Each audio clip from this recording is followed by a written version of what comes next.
Yo, yo, yo, yo, what's going on? What's going on? Check, check, check, check, check. Mike sounds good. There we go.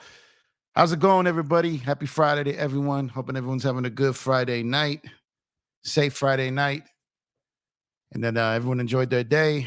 Welcome to Empire Jeff TV. I am Empire Jeff, and we get to talk some NBA rumors tonight. No, necessarily a particular topic. We're going to start with Jrue Holiday and kind of work our ways from there because kind of right now, Drew's holding up the whole landscape right now. Not Harden, but Holiday.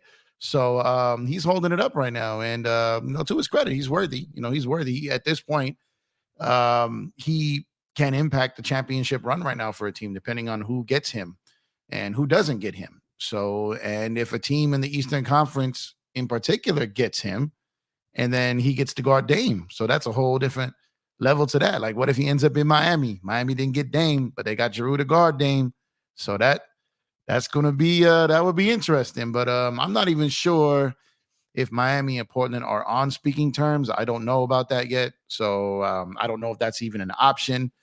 But obviously, the teams I'm looking at, and I've been kind of speaking on this on other channels, on Twitter/X, on my own channel, I think it's really going to come down to Boston, the Clippers, Miami, and Philly. As far as the four that are going super hard to try to get them. When it comes to all those teams, I believe Boston has the most to offer, but will they offer it up? And if Boston gets involved, do the Clippers get involved and re-engage trade talks with Malcolm Brogdon? Or does Philly finally say, okay, we're willing to work now, give us Holiday, and Clippers, you can have Harden? Or do the Clippers just say, nah, we're good, we're going all in and we want Harden? We want Holiday. So this is an interesting situation here because any one of those teams that get him, he greatly impacts their roster and their team and their title chances. So that's interesting to me. So let's start off by shouting out everyone who's in here, man. Appreciate y'all for coming in on a Friday night. Shout out to y'all indeed. Search and Destroy, what's up with you? Thank you for pulling up. Appreciate you, my guy. Tu Tran, what's up with you? Thank you for pulling up. Young Africa, Young OG, Young Pac, he hits him up. What's up, my guy? Happy to see you. Hope you're having a good one. Let's see. We got Kears Borrington in here. Thanks for pulling up. Appreciate you. Let's see. Let me chap in on some of these here. Okay.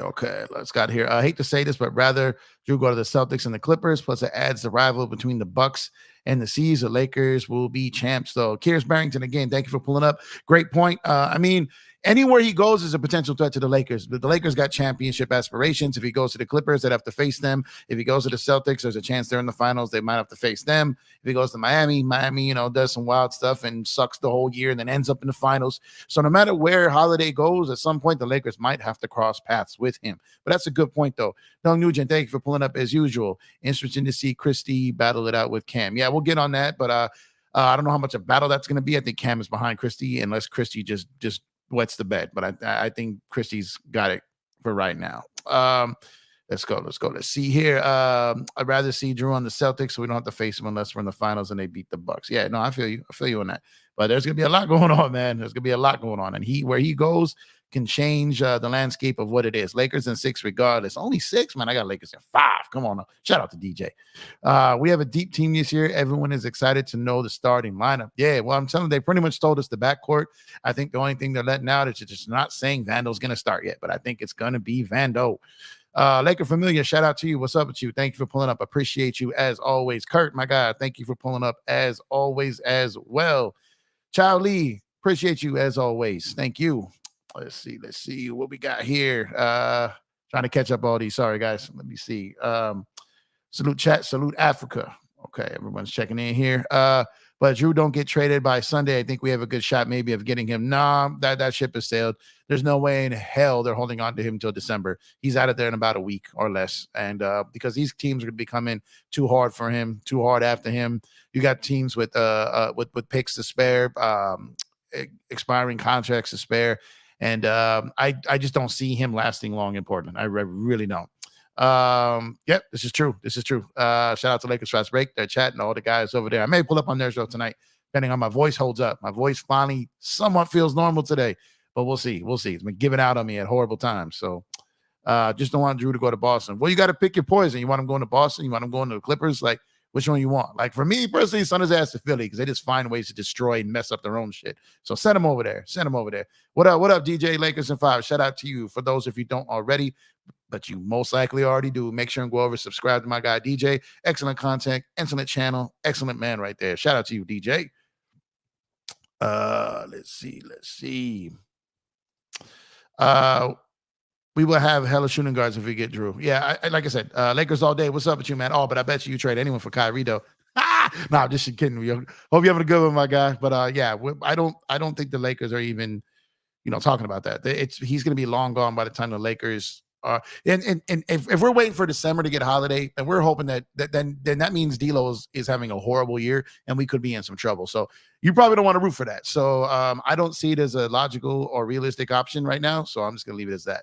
It looks like Portland probably wants a wing or a good backup big with the Jrue package. They want picks, to be honest with you. They want picks. If they get a player out of that, cool. If not, they're just trying to extend the Dame trade. So if they got 1 first-round pick plus 2 pick swaps, if they get 2 additional first-round picks for Holiday, that means they got 3 first-round picks and 2 pick swaps for Dame. That's a wrap. They'll be happy with that. So I don't think they're going to be too greedy here. KD, what's up with you? Thank you for pulling up. Appreciate you as always.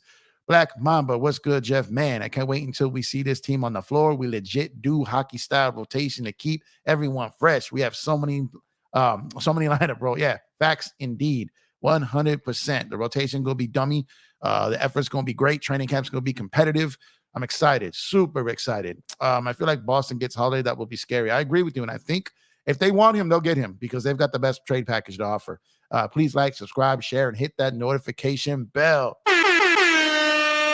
You tell them searching the story. That's what I'm talking about. And matter of fact, I've been waiting to do this, man. Hold on a second. I have not done this yet, only because I really ain't messed with any of these functions and because I may have been able to kind of police my own chat. But we had a little something slide in the last chat, and I'm not trying to have that no more. So let's go and add. Let's see here. Give me 1 second here. Let's go and add Search and Destroy to the first monitor of Empire Jeff TV. Shout out to you, Search. I appreciate you. One of the best, if not the best monitors in the game.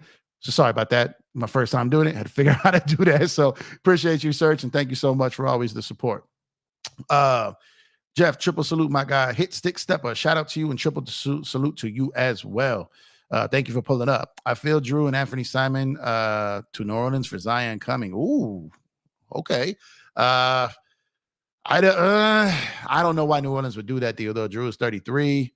To get signed, I don't know. That almost had me excited, and maybe, but I don't know. I don't know if New Orleans makes that deal. I think they want a lot more picks for Zion, to be honest with you. Kurt says Zach Lowe is echoing how AR said even in the playoffs we had a new team and they were still learning each other. Yeah, that's facts. I mean, you could see it. You could definitely see it there. Dante, what's good with you? Thank you for pulling up. Appreciate you.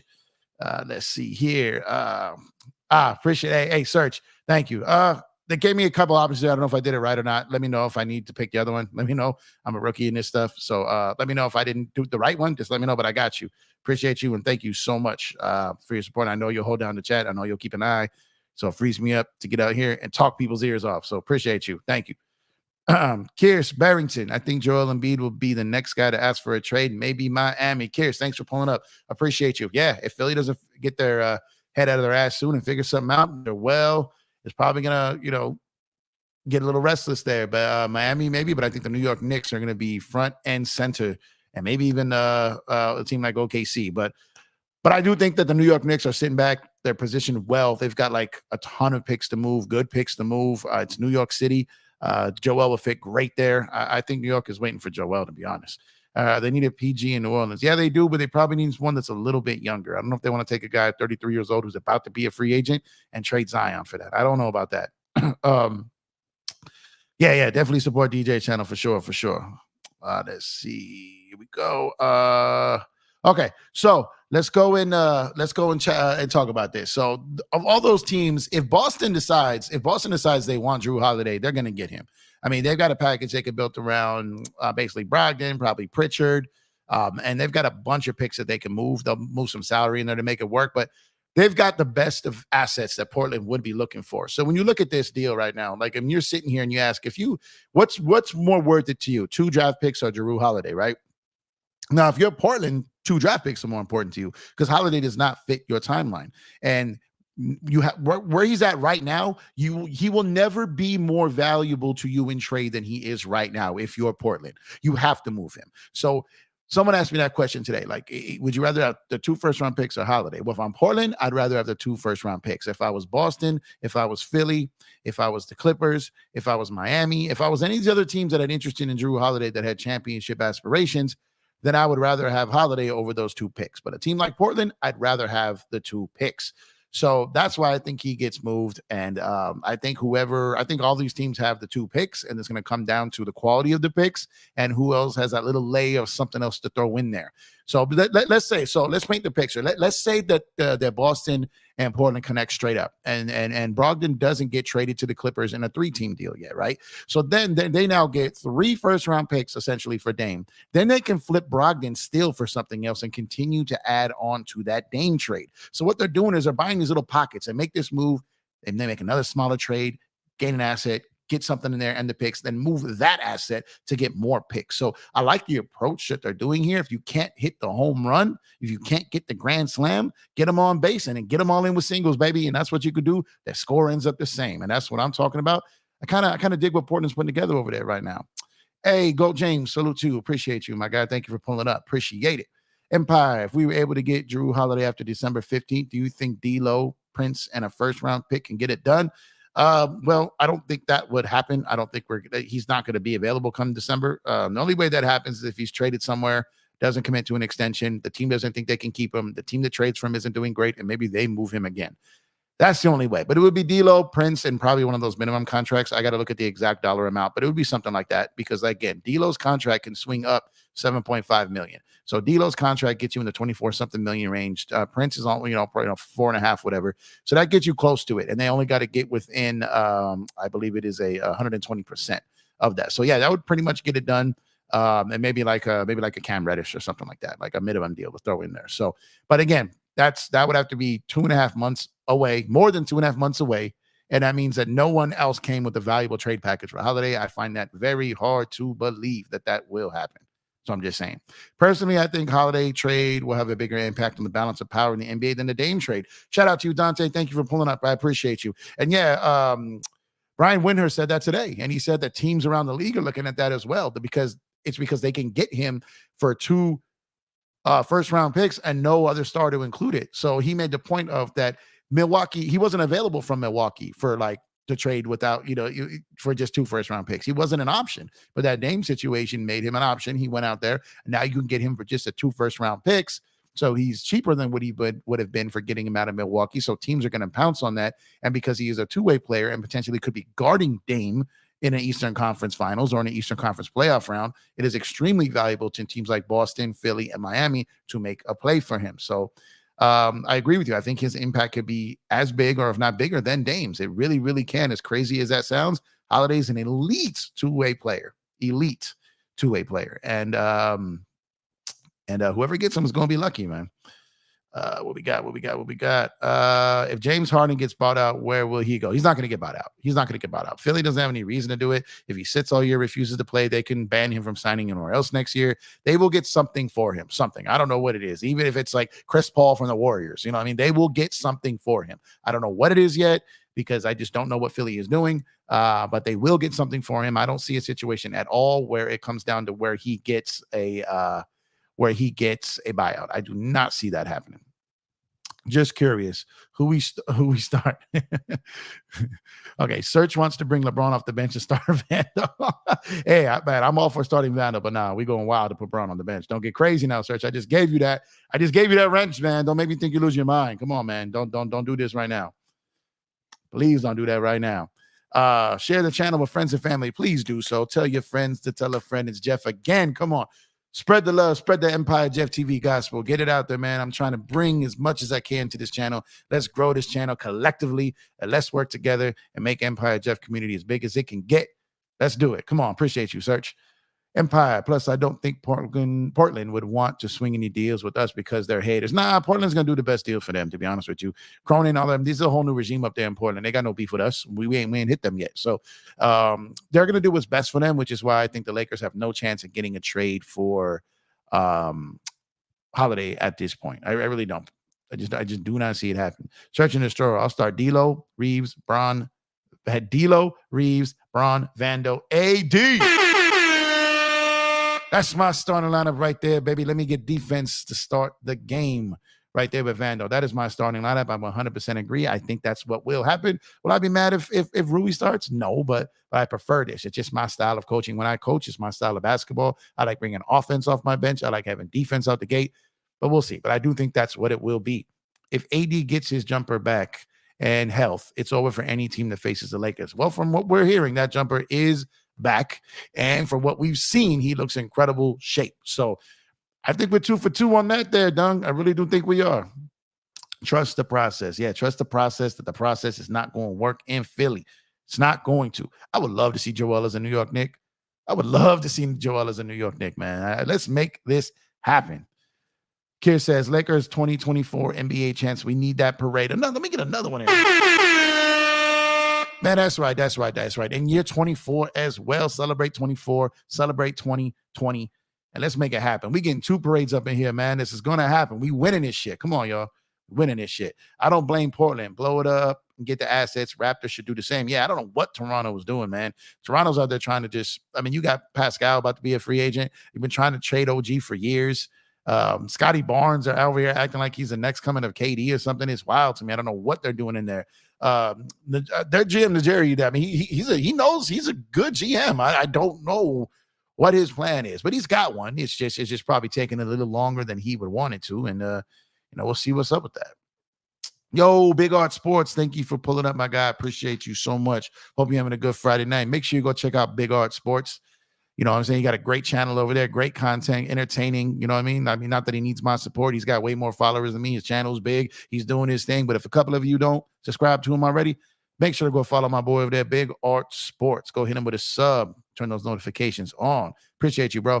This new NBA where big stars and good role players are traded and free agencies are going to be weak. Yeah, well, I expect, we knew this, Art, when the new CBA happened. We knew there's going to be some major trades this season, I think. Major trades and early next summer. These teams with that boogeyman of that new CBA, it's next summer, not this summer. So it's not, I know what you did last summer. I know what you're about to do next summer. And a lot of teams are going to be weirded off by that. So, but you're right. Free agency, it's gonna, the Lakers kind of started this off last year with pre-agency. I think you're going to see a lot of teams enter the pre-agency pool this year, and you're going to see some stuff happen. Joel Embiid, maybe Zion, Dame got moved, obviously Harden. I think there's going to be some dudes coming out of nowhere that no one really thought of. Maybe something like a Karl Anthony Towns. Maybe there's going to be some dudes out there. I think Jeremy Grant is gone, as soon as after January 15th as they can think. I know he's not a star, but he's a really good player who just got signed long-term, and he's out of there. So I think pre-agency is going to be the new free agency, my man, Art. Really do. AD and Rui slimmed down, look great. Yeah, they look in great basketball shape. They look in great defensive shape. AD is coming for everything. I'm trying to tell you, AD is coming for everyone and everything. He's going to dominate offensively. He's going to dominate defensively. He's going to dominate on the glass. He's going to improve his jump shooting. He's going to get back to shooting better free throws. I'm telling you, man. I'm telling you. And if I'm wrong, I'll be the first to admit I was stupid as shit to believe it, but I believe this 100%. I feel it this year. AD looks like he's ready to be as impactful as he's ever been. I'm telling y'all.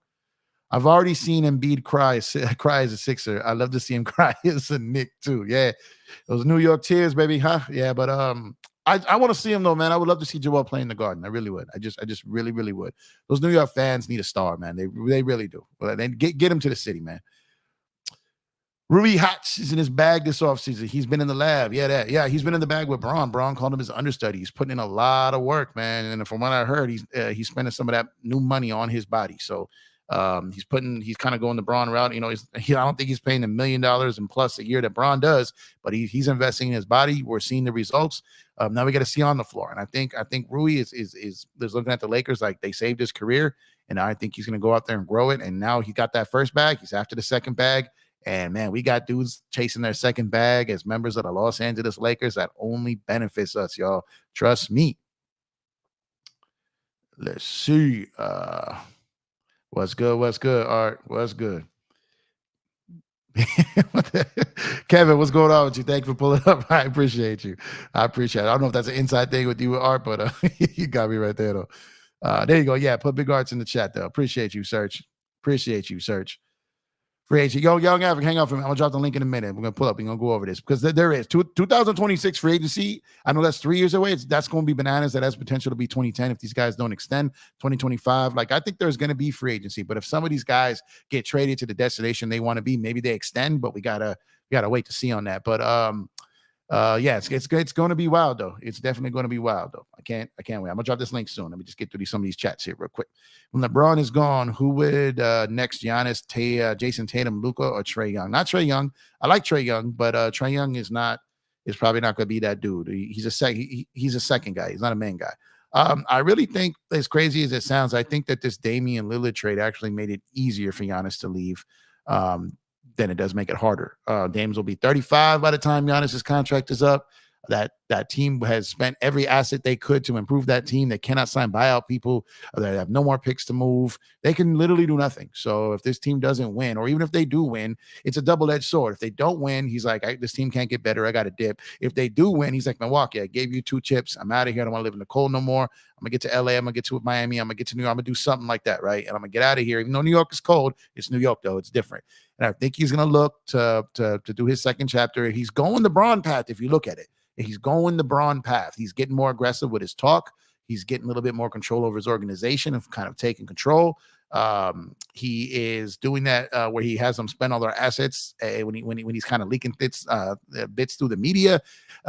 He's ready to move on from teammates that he won with. Like I'm telling you, like Giannis is taking a page out of the Braun book. He will send flowers to you on the way out the door. Hey, homie, nice being with you. Thanks for the chip. I'll catch you on the other side. Like, and that's, good for him. That's what he's got to do. Yeah, he's trying to build his legacy. When you're a superstar in this league, you got to be that way. You got to have a little bit of that snake in you. You can't just sit back and be friends with everybody. Guys like that aren't going to always win. I don't think Holiday gets enough credit for how good he is. He's defensive player of the year quality most of the years. Yeah, facts. He had a bad playoffs, but I mean, that whole team really did. They tried to put the blame on him. Even Giannis kind of dry snitched him a little bit, but Holiday literally can change the landscape of the league championship wise, depending on where he goes. Like it's that big of a move. It really, really is. Yo, Jeff, your YouTube reminds me of Jay-Z song Empire State of Mind. Is that where you got your name? No. But I didn't get my name from that. So just real quick, I had an independent record label for 10 years. It had the word Empire in it. And during shows, when they started kind of taking off a little bit and we kind of get a little bit of buzz, and I had a pretty good roster. They did this thing every show where they would kind of like shout me out and kind of give me a little, like, give me my flowers, honor me a little bit during the shows. And they'd be like, he's Empire Jeff, like, and it just stuck. You know what it is, man? You don't always pick your own nickname. It's kind of, you really can't pick your own nickname. And they gave me that name. It stuck, and I've just been Empire Jeff ever since. That's what it is. They don't hurt the fact that, I love New York City, and Jay-Z's, he's one of my favorite, if not my favorite rapper. So it kind of lines up there. Okay. 80 jumper been off because he's been hurt the last few seasons. He's been rehabbing more than working on his shot, and he's been missing free throws because he's been tired during the games. Yeah, his legs have been a problem. That's facts. His legs have definitely been a problem, and and I think that is really why he's working on getting better, man. I think that you see all the work he's put in. I'm telling you, man. I've never seen AD take the offseason this serious. I can't speak to every offseason in New Orleans, but it just doesn't. I just never seen him take it this serious. So Africa, I'm gonna drop this link if you want to pull up, Af. But I've never seen him take it that serious, and that's just being real. Please like and subscribe, share, and hit that notification button. Yes, sir. Appreciate you, Search. That's how you moderate a chat. There you go, Search. Yeah, guys, come on. Like I said, let's get this channel growing together. Let's make it happen. Let's do it. So where we at right now? Followers wise, where we at? Subscribers, excuse me. We're at 337. Okay, 337. My next goal is 500. So I need some help here, y'all. Come on, we need to get your boy. We need to get this channel to 500. Then we go from there. So we're at 337 right now. Let's make this happen. Empire, which Rui Hot slimming down this offseason is going to make him more explosive attacking the rim? Yeah, it's going to make him more explosive offensively, defensively. He's going to be able to shoot the gaps defensively.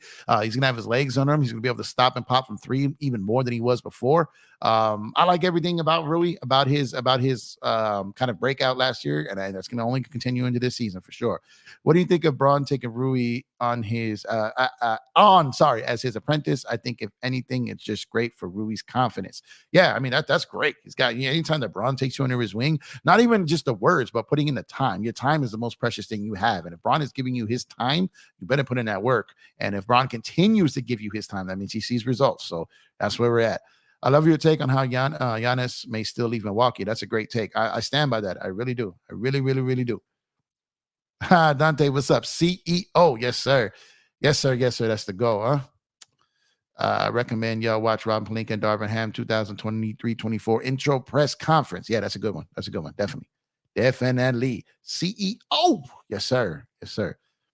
Let's see. Kiersey Barrington, when the Lakers make the finals, who you rather face, Boston or Milwaukee? I don't really care. Only thing I want to face when we hit the finals is health. I want us to be healthy. I want our team to be able to look at each other and see healthy bodies. That's what I want to face. That's what I want to face. I want to face health. Like, let us be healthy. That's all I care about. I believe Dame getting traded to the Bucks actually increases the chances of Giannis leaving in free agency. I do. I said that. Yeah, for sure. I think it does. I think this is the last stand for them. I think they did what they did. This is a win now move. And whether he wins or not, I think there still is an excellent chance that he dips. I just really do. Get your StreamYard link. We'll post it. Got your StreamYard link. We'll post it. Okay, yeah. Let's see. Send it over. Okay, let's see. 28 folks in the chat and only 2 likes. What? Only got 2 likes? Hold on. Okay, we have 16 right now. I was about to just unplug this computer, man. Like, come on. 2? Man. I was like, 2? Africa, they had me tripping there for a second, man. What's up with you, man? Nah, the people supporting you, man. What's up, Jeff? We all love it. What's up, man? Get it, man. We trying to get it, man. So I don't think I know you've been in the chat. I ain't talked to you since this trade went down. So let's get the Young Africa special here, man. Break down your thoughts on the Dame trade and are your thoughts aligned with me here? Do you think that Holiday is kind of holding up the league right now? 1 and 2, that he can definitely still impact, an NBA championship this year, depending on where he's moved. Oh, definitely. He's a huge piece that's just sitting there, and it's interesting, right? Because when you talk about specifically Jrue Holiday and the effect of that on contenders around the league, like right now in the NBA, right? A lot of GMs have set their rosters, right? So they essentially, for what they're attempting to succeed this coming season, they've set their rosters. They've told their owners that they have done the best that they can, right? There's a lot of potential, and a lot more teams than probably realistically have it that do have a chance of winning championship or going deep into the playoffs, believe that they can. If this happens, if that happens, if an injury goes down, Jeff, we could possibly do and overachieve this season, right? And so there's a lot of potential on these teams. And I think teams would maybe overvalue their potential over realistically what they could do. Best case scenario in the offseason is how you look at it, I'm assuming. And so when you look at a guy like Jrue Holiday, I think for Portland, to be honest, I think if they do their due diligence and actually don't want to rush the process, they could trade him at the trade deadline. They could wait a couple months. No. Some people might say he might look worse. He might not look so great on Portland Trailblazers, but there will be a team at the trade deadline that's not doing as well as expected. There will be also another team at the trade deadline that has an injury that's going to really need a Jrue Holiday on their squad. I think you could maximize desperation. At moments of desperation, you can maximize on that trade and get a little more than you can right now. And so I would hold on to that. And there's multiple contenders that would be applicable for, to put it short. Yeah, for sure. My only thing is that I think Joe Cronin, I think he's just trying to take his victory lap, man. I think he's trying to show now what he got for that Dame trade all at once. And if he flips in for 2 picks now, that means you get 3 first-round picks, 2 pick swaps, and what other players you get back. Plus you got Ayton. So it's like, I think he's trying to just roll out the start of the year with whatever he gets back in that trade package. That's just what I feel. I get your point. I totally understand it. But I think he's just willing to put this behind him and then get to work with what he's got here.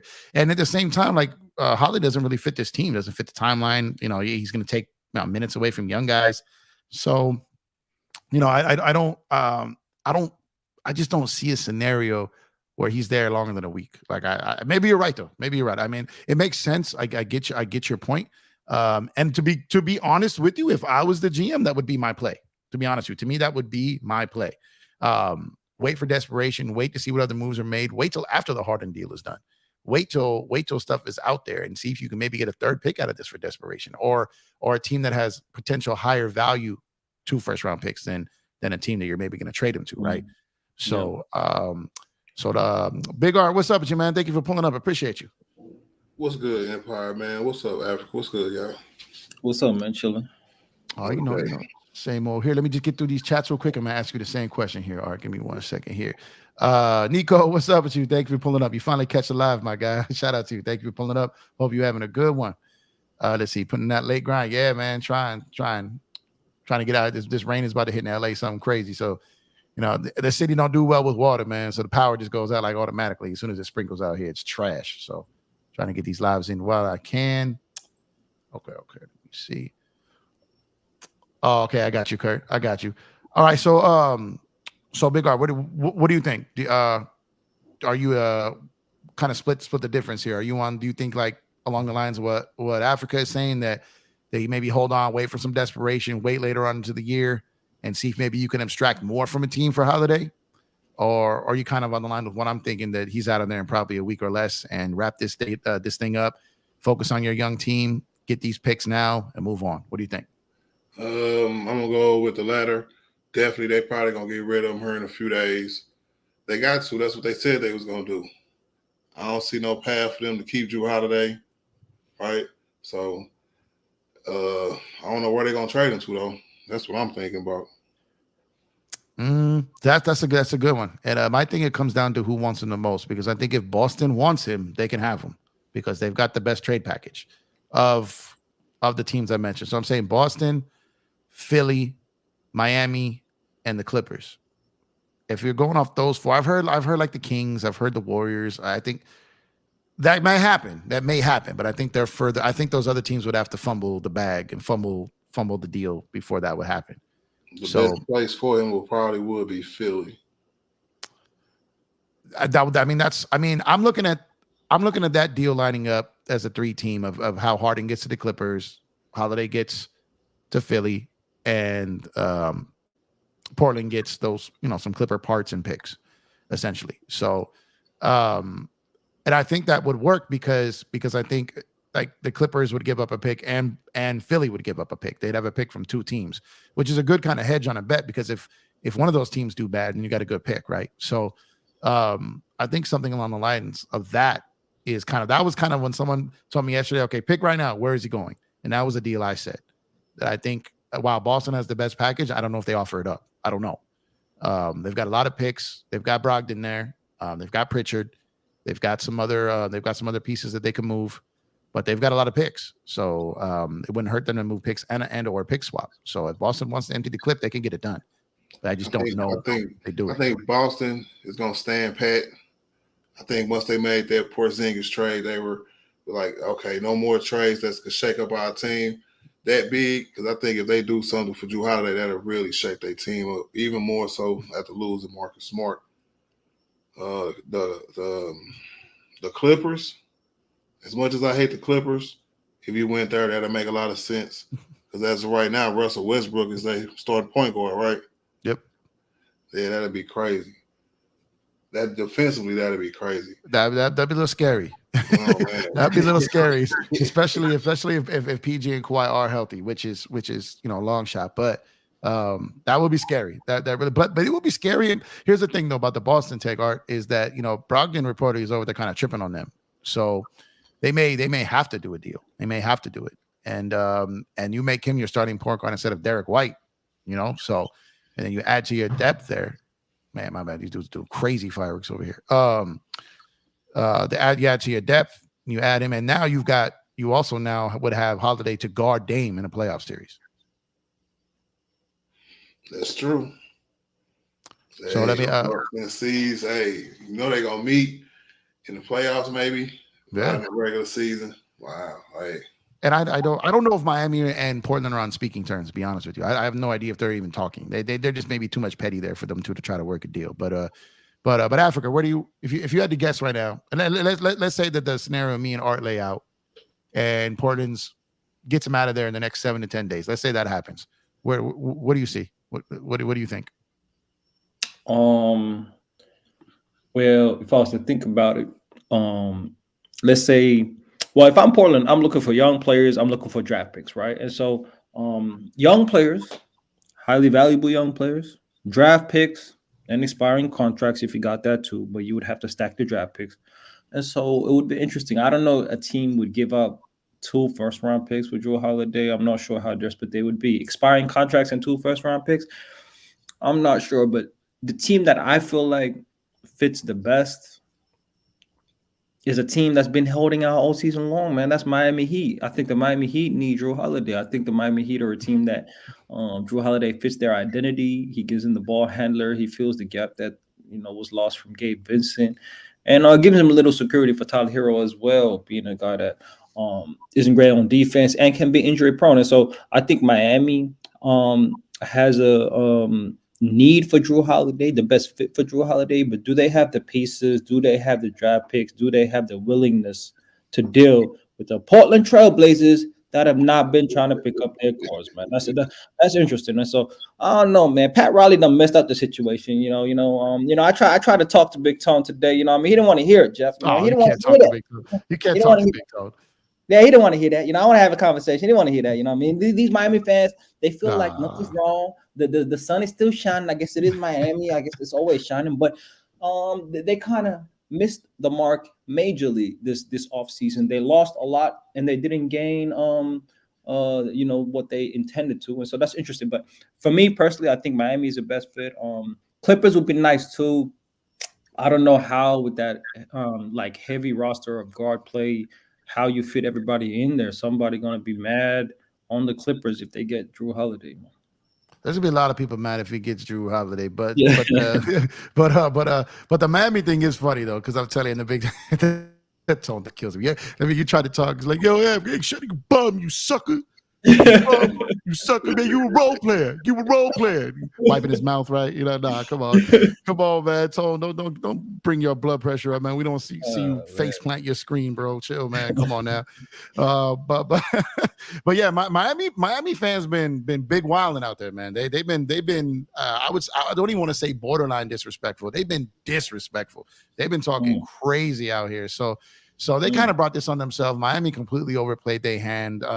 Pat Riley, the Miami media, all of them tried to punk, a first-year GM. And to his credit, he did incredible. You know what I mean? And so he sat there, he took back, he wouldn't let him. He wouldn't even he did some shady stuff too on his part, but he didn't let it happen for Miami. And sometimes when I think he kind of set the tone here for teams who are going to try to get bullied to move their player when they're signed long term, what to happen here. So.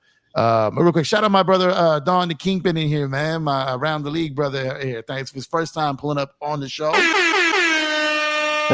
Shout out my guy. How you doing, bro? What's going on, Biscuit, bro? How you doing, man? How you doing, Young Africa? The other caller, what's going on, fellas? What's going on? Yeah. So let me ask you something, man. I know you been diving into this, looking at this from every which way as well. What do you think? We were talking earlier and kind of how do you think the approach is? Do you think Portland holds on to him for a bit and waits till maybe for a better deal, or do they look to move in the next week, 7 to 10 days?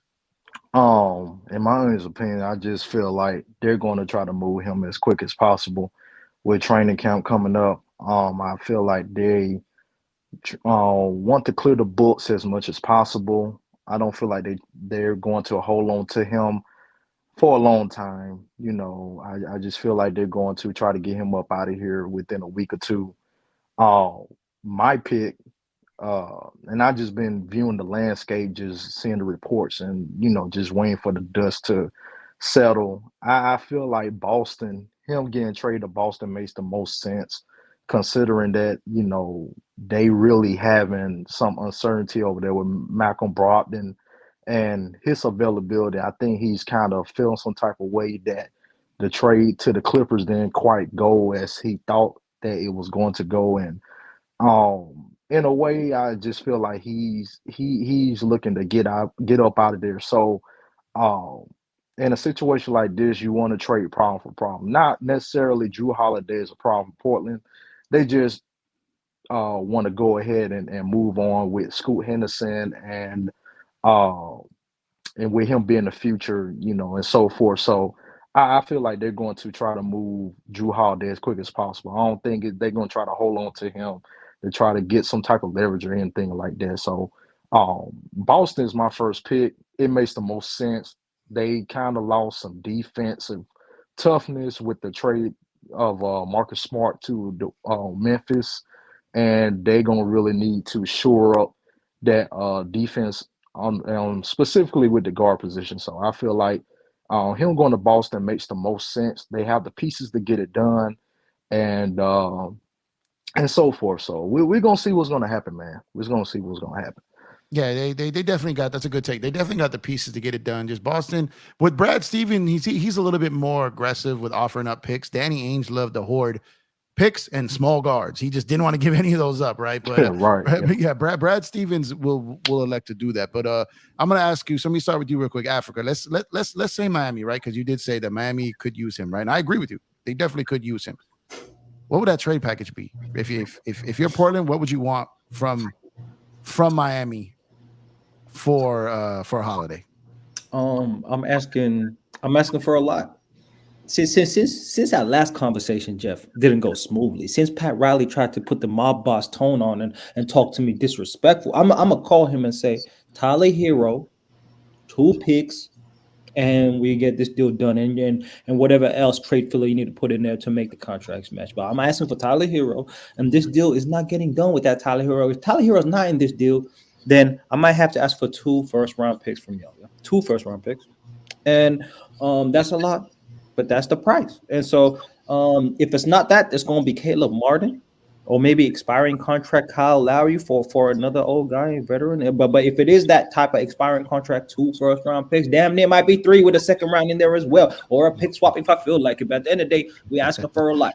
We're asking for a lot just to put the pressure on the Miami Heat, because I know you're in a bad situation, Pat Riley. You've been waiting all season, all off season, thinking that the situation of a star asking for a certain team is going to work out. That a small market team like the Portland Trailblazers have to do what a long-time veteran on the team has states that he wants, and they didn't have to do that. Young GM and all that, like you said, and so I don't think so. And I hope we get back to the Boston situation, because Jrue Holiday on Boston, that ain't scaring me. That ain't fearing me. That ain't provoking me at all. I'm gonna leave it at that for now. But that ain't. Okay. No, we definitely gonna get back to the Boston situation now for sure. Let me let Art rock here real quick. But that's gonna stay there. I'm gonna pin that in my mind right here. I'm ready for this one. All right, so Art, I'm gonna ask you the same question. In Miami, so Young Africa says Hero, he's trying to fleece him. Pat Riley's not gonna be fleeced, right? But if he calls real quick, if Pat Riley calls and he's offering Kyle Lowry, click, right? It has to be. The only way it works for Lowry is if it's Lowry for the salary, and then you overpay on picks, and you're only moving Kyle just to match the money. He's not going to play there. He's going to be bought out. But I think there's a deal like from that perspective. But they would have to be like expensive pick wise. So what would be your trade package from Miami? Man, Miami wouldn't even have a trade package, to be honest with you, because they're gonna run into the same roadblock they did when they was trying to trade for Dame. If they trying to trade for Jrue Holiday, what they gonna offer that's worth it, that somebody else can't beat instantly? It's the same dynamic.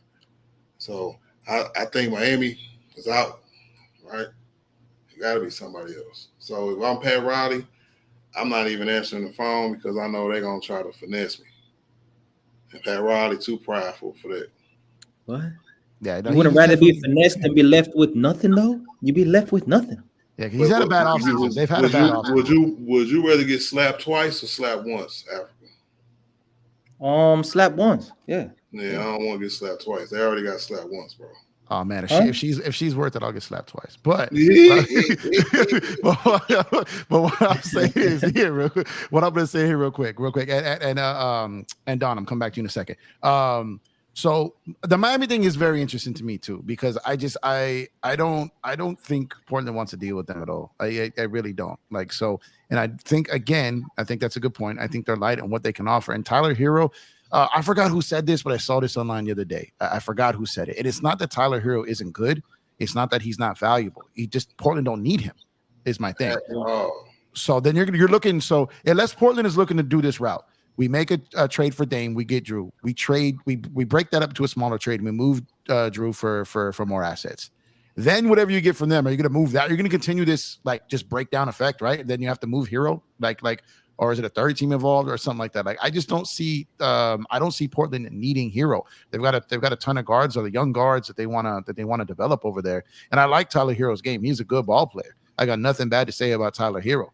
I just don't think he fits in Portland. Oh, okay. Well, what about Duncan Robinson, Caleb Martin, and Jovic, the young rookie, and a pick? And now we're talking. Now we're talking a little bit because that fits their timeline, right? That fits what they're trying to build over there. But are they really? I don't see Miami. They want to give those up for Dame. Why are they going to give them up for Holiday? Because if you don't, you just messed up your season, Pat Riley. That's why. They still got to make the salaries match. So it's gonna be Kyle Lowry. Yeah, plus Caleb him. Martin. It's gotta be Lowry or Robinson's. His money's a little lower, but it's it's not light, but it's up there. So let me so Don said the Boston package, and I want to get back to that because Africa said he wants to come back to this because he doesn't think it's scary. So before we touch on that, because I've been having you wait here, Don, let me hear your side of do you agree with Africa? Do you think it wouldn't be scary, or if you do think it's scary, why? I didn't say it was going to be scary. I just said it makes the most sense out Gotcha. of the other teams that we've heard that he could potentially get traded to. I just feel like I said before, the loss of Marcus Smart, at that guard position, they've lost some defensive toughness. Michael Brogdon, he's a good guard, but he's not defensive. He's not the defensive guard that Jrue Holiday is, in my honest opinion. So I just feel like of all the teams, Miami, Philly, Clippers, Boston, I just feel like Boston makes the most sense. But do they move me? Do they scare me? No, they don't. I just feel like that, Jrue Holiday on that Boston team makes the most sense considering what they're trying to do over there. So that's what I was trying to say. Gotcha. No, I know you were. I was trying to see which side of the fence you were on. So, because I'm let Africa stew on this for a second because I know he's gonna have a fire take on this. But let me ask you this, Africa. Let me ask you this. Marcus Smart. What was your thoughts? What was your opinion on Marcus Smart as a ball player? Overvalued defensively in the NBA. Undervalued offensively, interestingly enough. So, Okay. So he was above average offensive player. He actually improved a lot in his ball handling, playmaking, especially last season. And so he developed his game, but he was overrated defensively for the rah-rah. When you got the loud talking dudes on defense that do play defense, but they're loud talking, they're leaders, they be clapping their hands, they be taking charges and getting the crowd hyped. They add some extra sauce on it. And so his defensive impact, the biggest defensive impact on that team, I think, is a Robert Williams over a guy like Marcus Smart, but he is a solid player. And so the loss of Marcus Smart, I think, could be covered by Derek White fairly easily. Oh, okay. All right, Art. I'm gonna let you. I'm gonna get my thoughts on that after. I'll let you go first here. I agree with Africa. He's like a rich man's Patrick Beverly. You know what I'm saying? And I think that's a good comparison because defensively, what they are just real aggressive point of defense kind of players, kind of like Jrue Holiday, but he's a little better though, right? So, hey, Marcus Smart is a good player. He was the heart and soul of the Celtics. I don't know how he's going to work in Memphis. He's going to be starting point guard till Ja come back and then be the backup point guard, I guess. So, hey, we'll see. We'll see if it translates. Gotcha. Okay. So I believe it or not, actually, like Those are great takes. I do think DeMarcus Smart was over. It's crazy because that's the best way to summarize it. He was overrated defensively, underrated offensively. I think his best trait was leadership, toughness, grit. He could hold a team together, but he had the worst. He had the horrible habit of throwing up the worst shots at the worst time. And when I would look at this, I would watch a game and I would like, wait a minute, this can't be right. And I would go, I have the eye test and I'd go to the numbers to confirm what I saw. Like, did this dude just really take 9 threes in this game? Like did he just shoot 9 threes? Like, and they let him, right? So that was my question. So my real question on it was this: is they've made it to the Eastern Conference Finals repeatedly. They made it to a finals 2 years ago. And your thoughts on Marcus Smart is what I'm saying is because I think we would all agree with this, that Holiday is an upgrade over Marcus Smart. Would you guys agree with that? 100%, 100%. Okay. Yep. So they've already made it to those depths with someone like Marcus Smart. Now you get a guy who's elite two-way player. He's definitely not overrated defensively, and he might be underrated offensively. And he's just a great team guy. He's great. That dude can get buckets in bunches when he gets going. He's killed the Lakers so many times, man. And Holiday is like, and I've watched Jrue play since middle school. He's from my way out here. So I coached against him. His brothers, comes from a great family, man. The shout out to them, man. Holidays are great people. Shout out to Campbell Hall. Shout out North Hollywood, all this. So they I've seen Jrue play for a long time, man. And I've seen him on the bench. I've seen him interact with his teammates. I've seen him talk to people on the side. I've seen like Jrue is someone you want on the team. So he can bring basically everything that Marcus Smart gave you and then elevate it. And that does kind of, if I have to face them, that does kind of scare me. If I'm Milwaukee and I just made this trade where I gave up literally everything I could move to get Dame, and I can't do anything else ever. I get Dame, and then I'm sitting over here celebrating for maybe a couple days, and then the team I potentially have to face on my way to the finals gets the guy we want to chip with, and the guy who can guard the guy we just got at an elite level. If you're in Milwaukee, that wouldn't scare you a little bit? No. Okay. Not at all. And the reason why I say that is because I've seen Jrue Holiday in the playoffs, Jeff. I've seen him for multiple seasons shoot below 30% from the field or shoot below 40% from the field, 30% from 3, 25% from 3 for whole playoff runs, not just for rounds, for whole playoff runs. Seen him come up small. And so this is my question, right? Well, I agree. Upgrade to Marcus Smart. That's actually like, it's very interesting in that you trade a player to get a big, right? And then you can actually fulfill his spot by an even better guy. You definitely upgraded your team. But do better players always mean higher ceiling? I don't think so. And this is why. Because the biggest flaw I saw in the Boston Celtics last season was shot selection in the clutch and half-court offense in the fourth quarter. And so when you have a guy like Jrue Holiday, who is a combo guard, hybrid defender in that he can guard 1 through 3, 4 sometimes, and his shot selection is questionable. I think what he does best on offense is scoring more than over facilitating. His shot selection can be questionable. He does go off the dribble a lot. He does take a lot of threes that he shouldn't, aka like a Marcus Smart. He's better at it, but he's better at doing the same dumb shit is what I'm saying. And so if that's the case, and we have a young team who really need a floor general type point guard who can play within himself, who understands his role and understands the game and understands in the clutch what you need to do in the playoffs. Essentially a veteran type of point guard that Jrue Holiday is, but does he have the ball handling ability? Does he have the ability to orchestrate the offense, understand tempo? I didn't see that next to Giannis. I don't believe I'll see that next to Jason Tatum and Jaylen Brown. I don't think I'll see that. So we've seen it next to Giannis. Huh? What was that? We've seen it next to Giannis. Yeah, I was going to say we saw it next to Giannis Giannis and Chris Middleton. We did not see it with Giannis and Jrue Holiday without Chris Middleton. And that's my point. His role as a third, fourth guy on a team, he might be able to fill that role like he did with Giannis. But Giannis and Chris Middleton play that amazing levels that you could run the offense through in Giannis and didn't have to have Jrue Holiday be that guy. Now, is he just going to be relegated to the off the ball and you're going to give the ball into Jason Tatum and Jaylen Brown's hands again and have to figure it out again? I don't know if that's a recipe for winning. That's why I say what Jrue Holiday brings to this team will be nothing new. It will just be a better version of what you already had. And I don't think that's the way you're going to win. Straight up. Well, let me. If it's a better, go ahead, sir.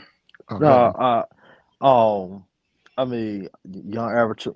I'm sorry, young Africa. You already know I respect your takes and all that. That's all love. I have to disagree because I feel like what Marcus Smart and Jrue Holiday, their difference is Jrue is more sound than Marcus Smart is with his shot selection. I feel like with Jrue Holiday coming to Boston, he'll bring another veteran presence in that locker room. Outside of Al Horford, not discounting the prowess and the performance and the veteran leadership that Al Horford brings to that Boston team. But when you bring somebody in who's been to the mountaintop, who's been a champion, who helped contribute to a championship team, and Jrue Holiday with his soundness and his humility and the way that he can just keep the offense at bay, just keep the offense at calm. I feel like that would do that would benefit Jason Tatum and Jaylen Brown to a benefit, in a way that they won't have to go out there and shoot sporadically. They won't have to go out there and make have crazy shot selections. I feel like with Jrue Holiday building that team, it's going to have a huge benefit to that team. I just feel like, what Jrue Holiday brings to the team is being very, very underrated. And it's like, a champion. I mean, he is a veteran in the locker room. He is respected. So I just feel like he's going to bring a lot more to the table than what Marcus Smart brought to the Boston Celtics. I mean, that's just me in my opinion. Yeah, that's fair. Go ahead, Jeff. Go ahead. No. I was just saying. Go ahead. Go ahead and respond, and then I'll go get to Art's point on that too. Yeah, I was gonna say that I don't understand what we have seen from Jrue Holiday the past 3 seasons in the playoffs, man. He's been horrible, bro. Offensively, he's been horrible. Last year got cooked. I'm not going to define him by one series against Jimmy Butler, but he's been bad offensively, bro. He's been bad from the 3-point line. He's been bad when it comes to efficiency offensively, bro. And that's as a second option next to Giannis and as a third option, even next to Chris Middleton and Giannis when they won the championship. He wasn't great offensively in that run. He was great offensively, man. He was not great. 24 points, bro. What? When did he average 24 points, bro? What was it? In the Eastern Conference Finals or the Finals or something like that? He had a nice conference finals run. Okay, he had a nice conference finals. Huh? What? Especially when Giannis went out. Okay, he had a nice conference finals, but when you look at the playoffs as the totality, the whole run, it wasn't a great run from Jrue Holiday, bro. The last 3 seasons, he's been bad. The championship season and the 2 seasons after that, bad offensively, bro. I could even claim that the offensively in the championship run, he was bad. He had moments. He had a series, okay, against the Hawks. Okay, thank you. Man, but you must be talking about his brother, man. What? What'd you say? You're talking about his brother. One of the Holiday brothers. But no, Africa, real quick. Talk about Jrue Holiday, bro. I don't know what we've seen. Go ahead.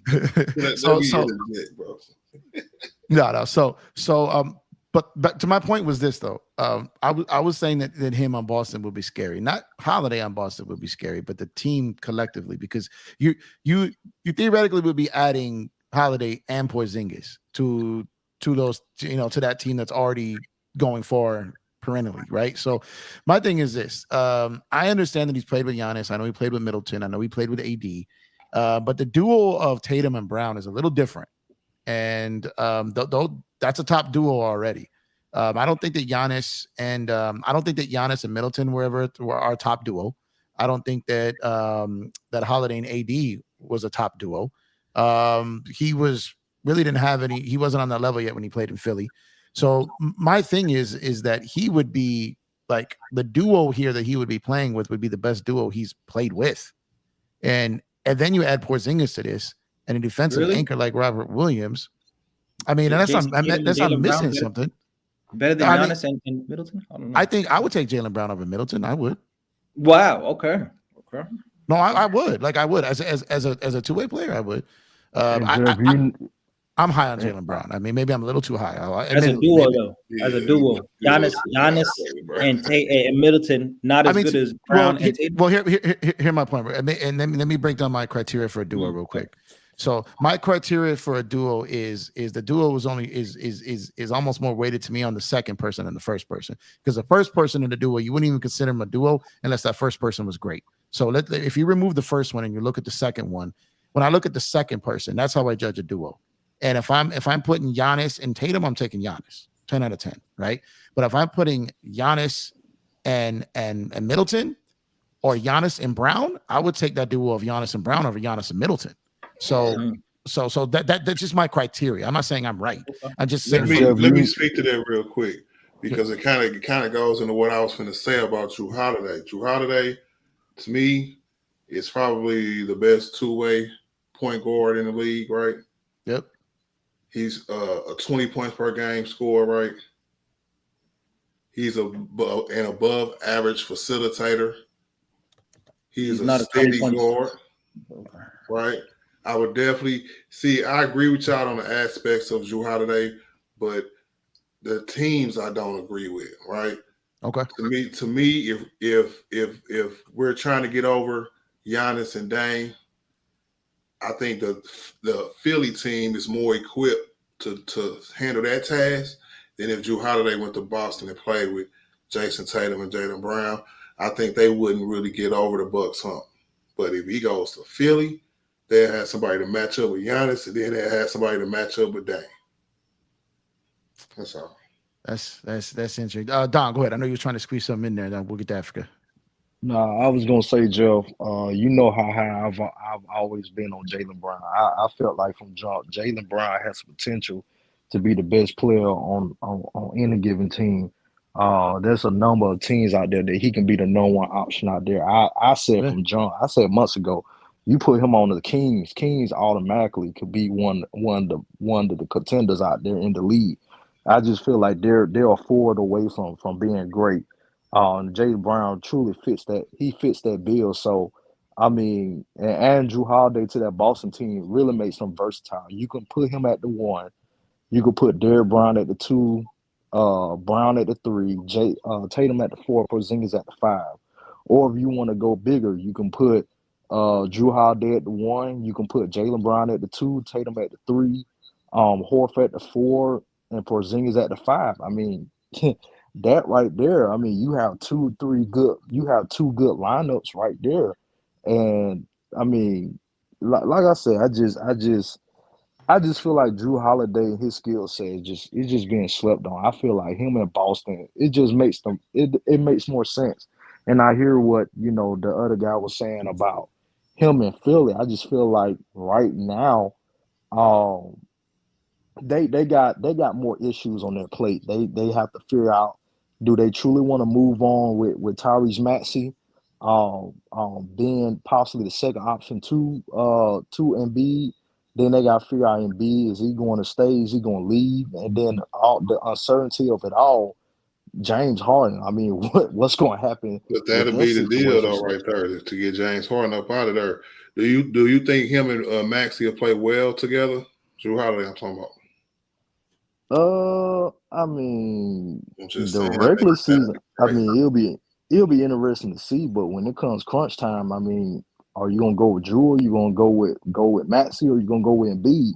Embiid. That's the start of the team. I mean, but we've seen Embiid shrink many times when he's been called upon in the playoffs many times, and I just don't know. And Jeff already noticed. I don't trust Phil in the playoffs. I don't, because it seems like when they have this is my last year trusting them. I'm done. It just seems like when they're poised to go all the way, when they're poised to come out the East, it just somehow, some way, either Embiid gets a tummy ache or James Harden chokes and don't really show up. I just don't. I don't trust Philly. I lost trust in Philly years ago. I don't trust them. But you right about that, though, and that's why Jrue Holiday will be perfect for them, because we've seen him have better playoff performances than any Joel Embiid teammates. mean, So but maybe he could be you that gonna, stabilizer for Joel Embiid.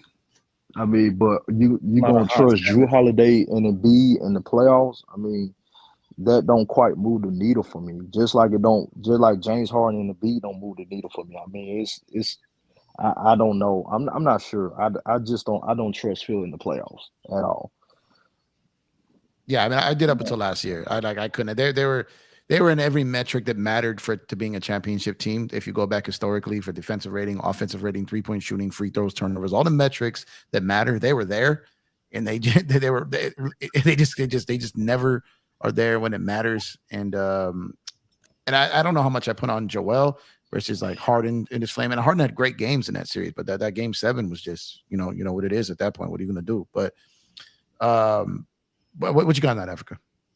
Man, see, this is what I don't like. See, this is I've been waiting for this type of dialogue. See, so because we agree a little too much up here on Empire Jet. Yeah. Let's Get it. Let's get That's it. what I don't like, right? The chaos. Ontario. So, with all due respect to it, ain't no. Yeah, for sure. Oh yeah, for sure. Yeah. It's interesting, right? How we hold things against certain players and we have standards against certain players, and we don't keep the same energy with other players. So I can understand what you're saying about Joel Embiid. Has come up short, right? I would say there's context to that. There's injuries, there's certain things, but there's been a repetitive issue, and he's fell short. That's facts. But when you say that, and then say Jrue Holiday has shown the ability to do this, and this, and he has experience, and he's been able to reach certain places and play well. The context of that is you're playing with Giannis, you're playing with another all-star next to you, you're playing with arguably the best player in the world in Giannis and MVP, and you're not even performing at an elite level offensively. Now you're always going to bring it on defense, but offensively you're performing under your averages in the regular season. He also has underperformed to the level of a James Harden. The only thing that he doesn't get the heat for is because he's a two-way player. So you always acknowledge the defense, and he's on a team that has won. The only difference, if James Harden won one chip in Houston or done something to right the wrongs of the narratives, there would always be that context of falling short. And now you got to measure the play. Now you got to measure the performances. And this is what I'm saying. The performances of Jrue Holiday in recent seasons has been below average for himself in the playoffs. The drop off is just as big, if not bigger, than the James Harden, right? And so when you look at that, and then you look at a Boston Celtics team that you're saying that he's going to help with, right? And their issue is shot selection. Their issue is efficiency on offense. They, especially in the clutch, in fourth quarters, in the half court, how you going to get the best shot? Who's going to orchestrate the team? Time and score, tempo, understanding all of that. Well, how is Jrue Holiday going to assist that situation more than just keep him at the same level? That's my question. Yeah, he would definitely do that, bro, because first of all, he won't have to work. Well, he might have to worry about his next star players, next two players not getting hurt, because in that whole soliloquy, you fail to realize how Giannis get hurt in the playoffs, how Chris Middleton's injuries have been a problem for that team, right? And then so you expect him to carry all that load, especially this past year. When they were there, he played bad too, Big Art. When they were there, he played bad too, man. I don't know what to tell you. I don't agree with that. I don't agree with that, bro. Hey guys, hold on real quick. I'm sorry. I'm sorry. What do you mean you can't disagree with Lakers Familiar, appreciate you in the cash up. I'm sorry, I don't got my phone on me. I try to not watch it when I'm doing the stream. So I appreciate you. Thank you. I'll definitely shout you out when I see it, but appreciate you. Thank you for the cash app. Appreciate you so much. All right. Sorry, guys. Go ahead. I just want to make sure I got that in. Oh, look, Big Art. You say you don't agree with that. He averaged in the finals run when they won the finals. He averaged 17 points, 5 rebounds, 8 assists, right? And he did on 40% shooting. Hold on, he did bro. No. Hold up. See, this is what I don't like, bro. Hey, Big Art, you can't just hear the counting numbers. No, hold up. What are we doing, man? You can't just hear the counting numbers and say that's great, bro. The context, bro. Volume, and production. It matters when you get the efficiency, bro. Just because you average 17, 5, and 8 don't mean you play great, bro. No. I'm a straight ride. No. I try to hold myself back there, bro. I've been trying to. Well, let me ask one question though. Let me ask, because there's one thing I love Africa's passion. I really do. And he's right. It's usually like cotton candy agreement and so we agree way too much because you know what I mean. Like we actually see the game very similar. We really do. So it is rare when we do disagree. It is rare, but we're gonna have some fun with this. I'm happy about this. Okay, yeah. So let me ask one question real quick. So I like I said, I see where you're coming from, and I also like your point about holding the same players accountable to the same narratives. I'm with you with that 100%. I'm with you when it comes to the Hardens. I'm with you when it comes, to the Joel Embiids. I'm with you to like the Chris Pauls. These guys who haven't won anything and are bashed for it and punished when they disappear in a game 7 or an entire series or an entire playoffs or whatever it is. So I'm with you 100% on that. Where I do disagree is, though, what separates them from everything that Jrue Holiday is he's never been the best player on a championship team. So it's like for him to disappear, it's not the same disappearing act. So his disappearing act is way less of magic than the disappearing act of like a Joel Embiid, of a James Harden, of a Chris Paul, of any of these guys. So and to be fair, when Jrue just does and that is spot on. He did, and like Art said, there were points where he had numbers, but his efficiency and his percentages were low. So I agree with you on that. He did get the points, but at what cost, right? But outside of that, my point is this: when you look at his offensive suffering, that man is still bringing it to you defensively. So when the player like Harden goes down, and we've seen Embiid when he's not getting his buckets or his knees bother him, he's not helping you either side of the ball. Not blaming him, but if he's physically incapable, which whether it's your fault or not, you're going to get judged on your ability to show up and perform like Kawhi, like Paul George, etc. Right? But I think it's fair when you talk about those other players, but I think it is unfair when you try to put that on Holiday, because Holiday has never been the dude in the driver's seat. So because that's interesting, right? Because the only difference between James Harden and Jrue Holiday is that one is that they obviously is not the first option. I acknowledge that, right? And so the bigger difference is that as the first option, if you fade away, that's a bigger impact on your team. I agree with that. But really the difference that I see is because the performances are the same. Jrue Holiday is getting second, even sometimes first option opportunity and production in terms of 19, 20 shots a game in the playoffs, right? And so when he's given that and he's given that ability, because they run outside of Giannis, they run a balanced offense. It isn't just all Giannis or all Chris Middleton. And so if that's the case, right, I think the only major difference is Jrue Holiday is one. And this is what I don't like, right? If you were to go to the narrative specifically, is that if a player wins, but their performance is subpar, it's covered up by the winning. We don't interrogate that like a loss. Now, you could play great in a loss and be more interrogated in that loss than playing badly in a win. Amazing, right, Jeff? Amazing. No, that is a fact. But then you get the dudes. But I mean, I think we can agree on this. If you win but play terrible, for the most part, the media won't bash you. But you get a bunch of NBA fans. Oh, you only won because of this. So better. And he didn't even do it. Like he sucked. He shot this. He did this. But this dude rolled his ankle, or the coach messed up. They're always blaming something and then pointing that out. So some sides of the spectrum, they do that. But I do agree with you 100%. I've seen dudes go out there and just have very subpar numbers in the finals, and the national media not talk about it. But I hear I get what you're coming from. So Erica, can you tell me again what Jrue Holiday averaged in the finals again? I think you read his finals. That was the whole playoffs. That was the whole playoffs when he won a championship. So you're talking in 2021, right? In 2021. Let me look at this real quick. Yeah, go ahead. Yeah, I just don't know it off the top of my head, so that's why I want to look this up here. But that's interesting because that is interesting because I didn't. Okay, let's go to playoffs here. So let's see. And you're talking the entire playoffs, not an individual round. Yeah, the entire playoffs right? As a whole. Yeah, he had solid rounds. I could interrogate the finals, but I took the whole sample size to understand the context of how they won. Let's throw this up. Let's see, because this is good, because I didn't know this off the top of my head, so I'm looking at this raw. And it looked nasty in the finals too. If you want to go to the finals, Big Art, it looked nasty. Man, you have the same language for a third option as you do for a number one option. No. This is just context. All right, so let's go and look this here. So let's look at so he was second in score. He was second in sorry, not second in scoring. That's not what it's filtered by. He was third in scoring. So let's highlight his row here. So sounds third option ish to me. But let's look at his percentages though. Let's look at his percentages. 46. Getting 17 shots. Middleton getting 20. Not a big difference. He getting 3 less shots than Giannis. Come on, just for context. 30% from three. 30% from three is not pretty. It's not pretty. Yeah, it's not. 40% overall. 40% field goal percentage overall. Okay, I see that. But let's. I know it's a team sport before you get to it, but let's look.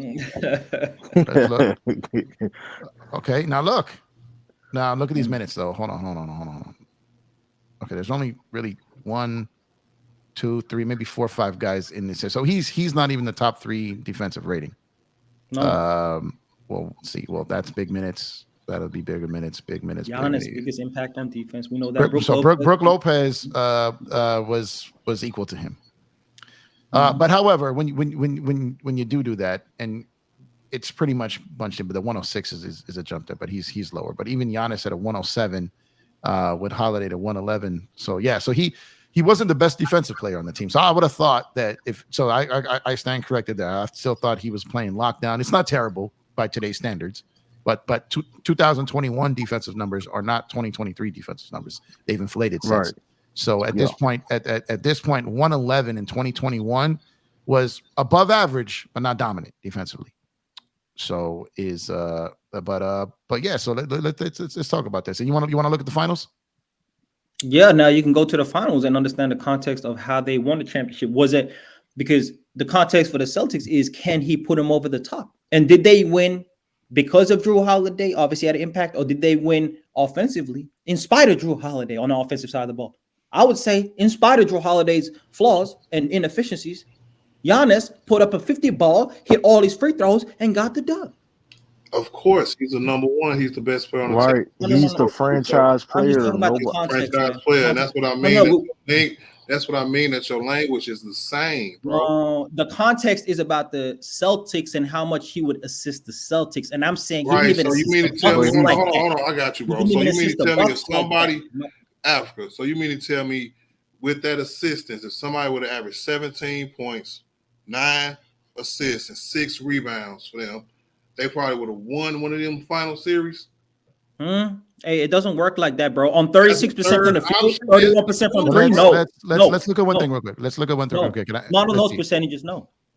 Giannis was so incredible in those. Giannis was so incredible in those finals. He was out of this world. But let's look at this real quick. So let's look at this line real quick. All right, let's look at this line. And what I want to bring a point to is this. So let's look at his finals there, right?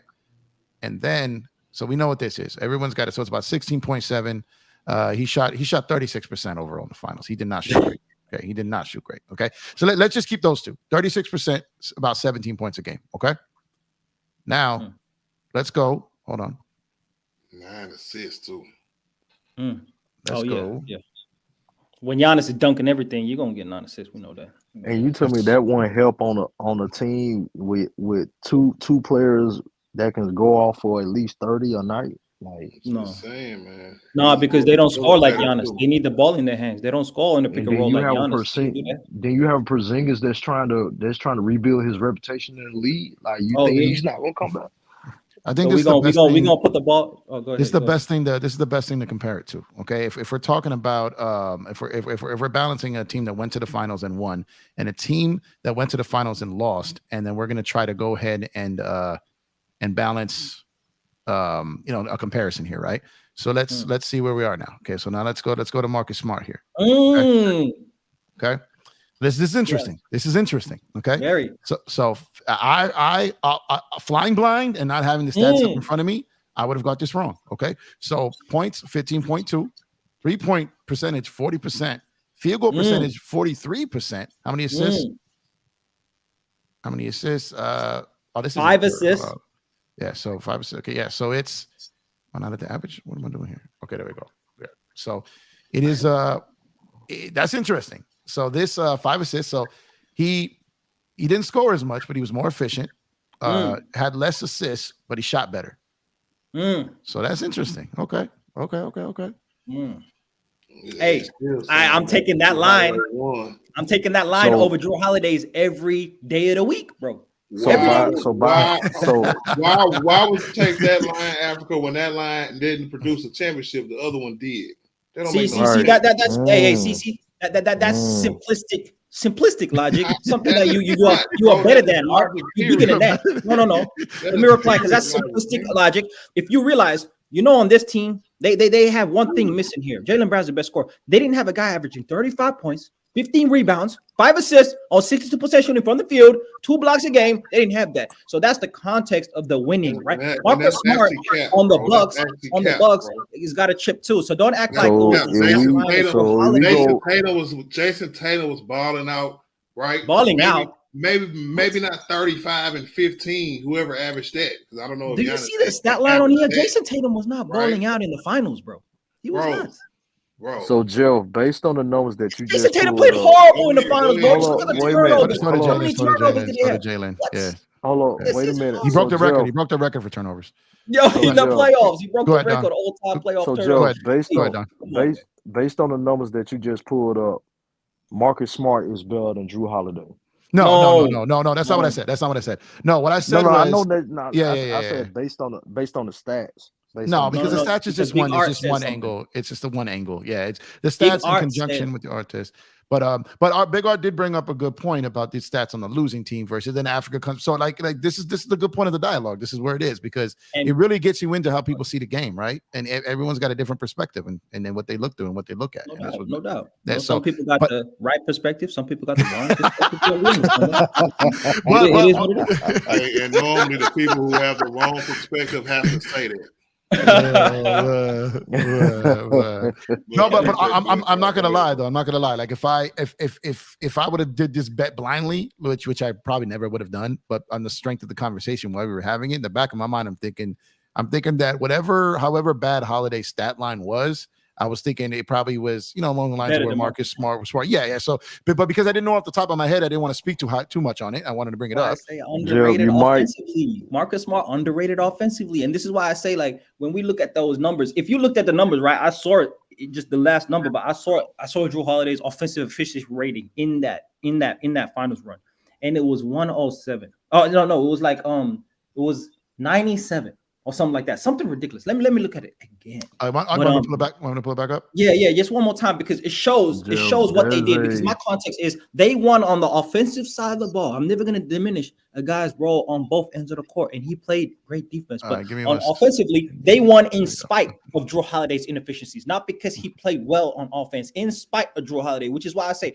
if it comes down to that, and historically, in terms of the last 3 years, Jrue Holiday has underperformed on the offensive side of the ball, playing with a dominant player in Giannis, right? So if he's doing that and he's playing with less dominant players that take less percent, lesser efficient shots on the perimeter, can you rely on a Jrue Holiday to not be a playoff dropper and be a playoff riser? And if he drops, can Jason Tatum fill that role? Can Jaylen Brown fill that? You know what that sounds like? A recipe of pushing it in the clutch, trying to take perimeter shots, trying to run it and gun it, and try and win with 3-point ball. Now, if you go to the as you had the Jrue Holiday's finals against the Suns, you will see offensive rating of all the other players, the advanced analytics, and you will see Jrue Holiday's below 100, which is horrible, looking like it's the 90s ball out here when we talk about the offensive rating of what he gave for that Milwaukee Bucks team. And I don't think that is a recipe for the Boston Celtics currently to be able to win. Straight up. Gotcha. Okay, so let's load this. It'll be a win for the Philadelphia 76ers, though. Yeah. I don't know. He would have to be the second option on that team, too. That's not a good look. Jrue Holiday is not, at the point of his career, he's not a player you can rely on offensively to carry you and do well. Oh, 107. Okay, 107. But look at the, is this the finals? All right, 107. Yeah, this finals. It's Bucks Suns. Yeah, it's finals. Keep going down. Yeah. So Giannis is a 135 when he's on the court. 135, Jeff. Right? Yeah, he's 135. And Jrue Holiday is a 107, man.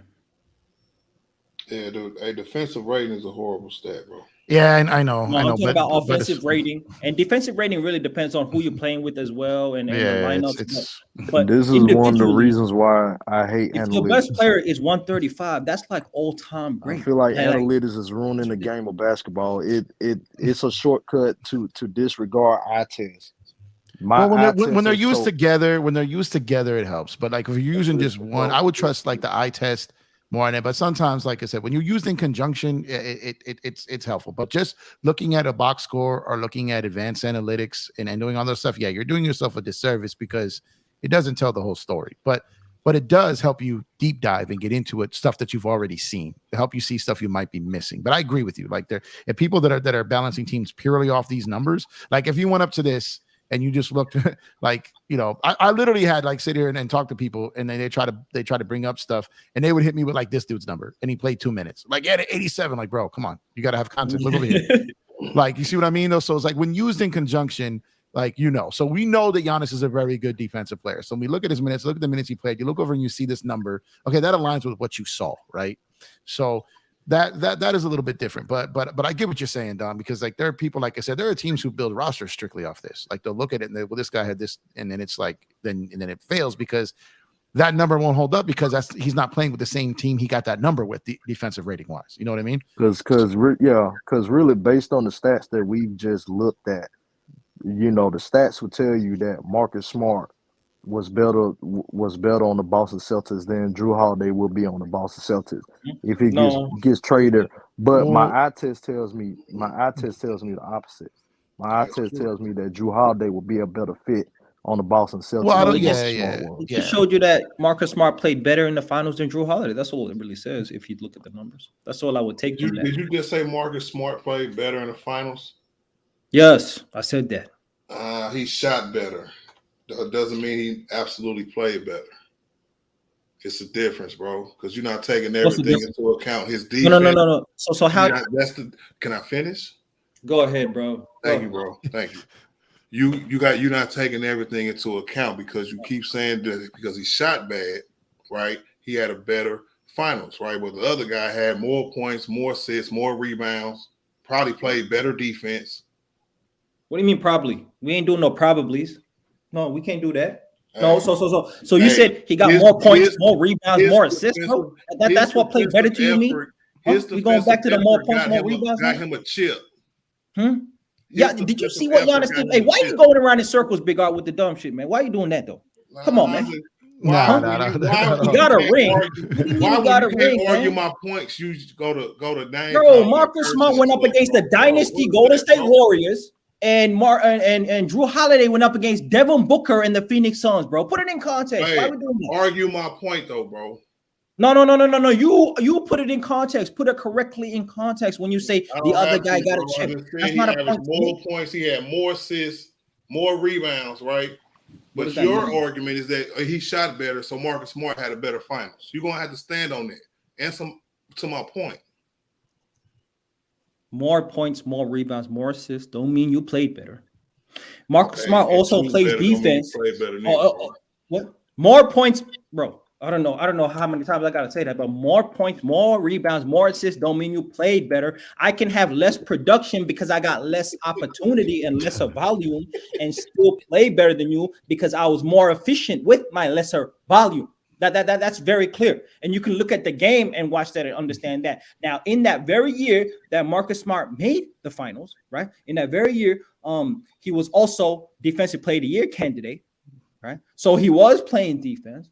He was considered one of the better defenders in the NBA. He actually won Defensive Player of the Year that year, probably. And so when you talk about the defensive side of the ball, no, probably played better. When you look at the matchup, Marcus Smart had to check Steph Curry type level plays. Ain't no Chris Paul later in his years, right? And then he's still giving you better. So what's harder defense to guard? Offense to guard? I would say the Golden State Warriors. I would say that's more taxing on your body. I would say that would take out your legs more. I think that would take away from your offensive game. And yet, Marcus Smart still played better on offense.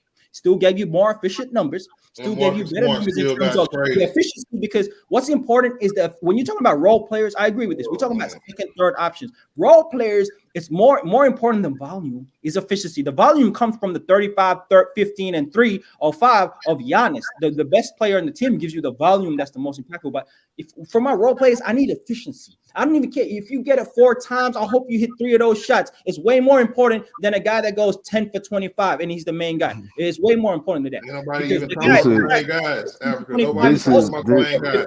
20 eventually as well. And so I'm gonna go with the star, which is my point. And so in the context of Jrue Holiday and Marcus Smart played better because he was more efficient. He played his role better. He had lesser turnovers. And just because the counting numbers are on Jrue Holiday's side, don't mean that he played better.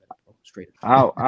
In all my years, I would never thought that I would be involved in a Marcus Smart, Jrue Holiday debate. This is fun, man. This is what it is. This is what it is. And Africa, wait. Me and Africa literally on multiple streams were like, man, we agree too damn much. We need to fight over something. And I don't even 100% disagree with him on this. You know what I mean? I'm trying to find layers in this. But real quick. I know we're having a great time here, but I want to shout out. We got one of the Laker goats, the Laker goat in the building right now. Dan, the Laker fan, man. Shout out to you. DTL left, bro. For those who don't What up, know, a couple of the homies have been hit with some demonetization lately, and it really sucks. Big Art too. And feel free to put yours here as well, Art.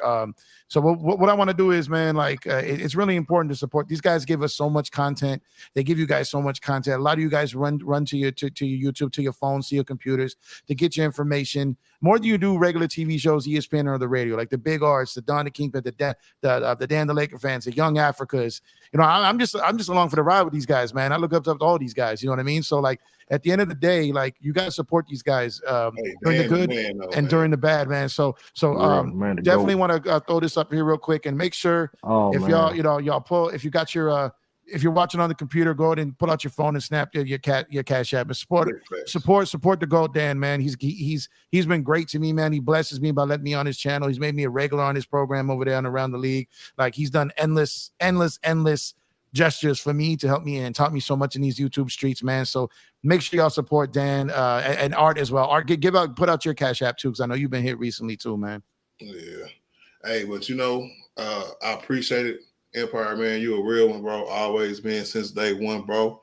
Dan, everybody look up to you, bro. You know what I'm saying? You a soldier out here in these streets, bro. So if you can make it through this, bro, we can make it through this, man. And be back in a few months, man. So you know what it is, man. It's all good. Yeah. Let me tell y'all something about Dan, man. Man. I watched Dan so much to the point that I've become a certified Lakers fan. No cap whatsoever. I used to be a LeBron stan, but listening to him, man, listening to his takes and how much he loved the Lakers and Kobe, man, and the history of the Lakers, man, it done converted me, man. And I love Dan. He's a brother, man. He'll always be a brother. I appreciate him for his takes. I've had the pleasure of being on his around the league segment so many times, man. It's day one, man. He's been real. He's 100% authentic. He's not fake at all. He's a true brother, man. So we love you, bro. You're gonna get past this, man. You're gonna come back stronger. They can't hold you down, brother. We got you.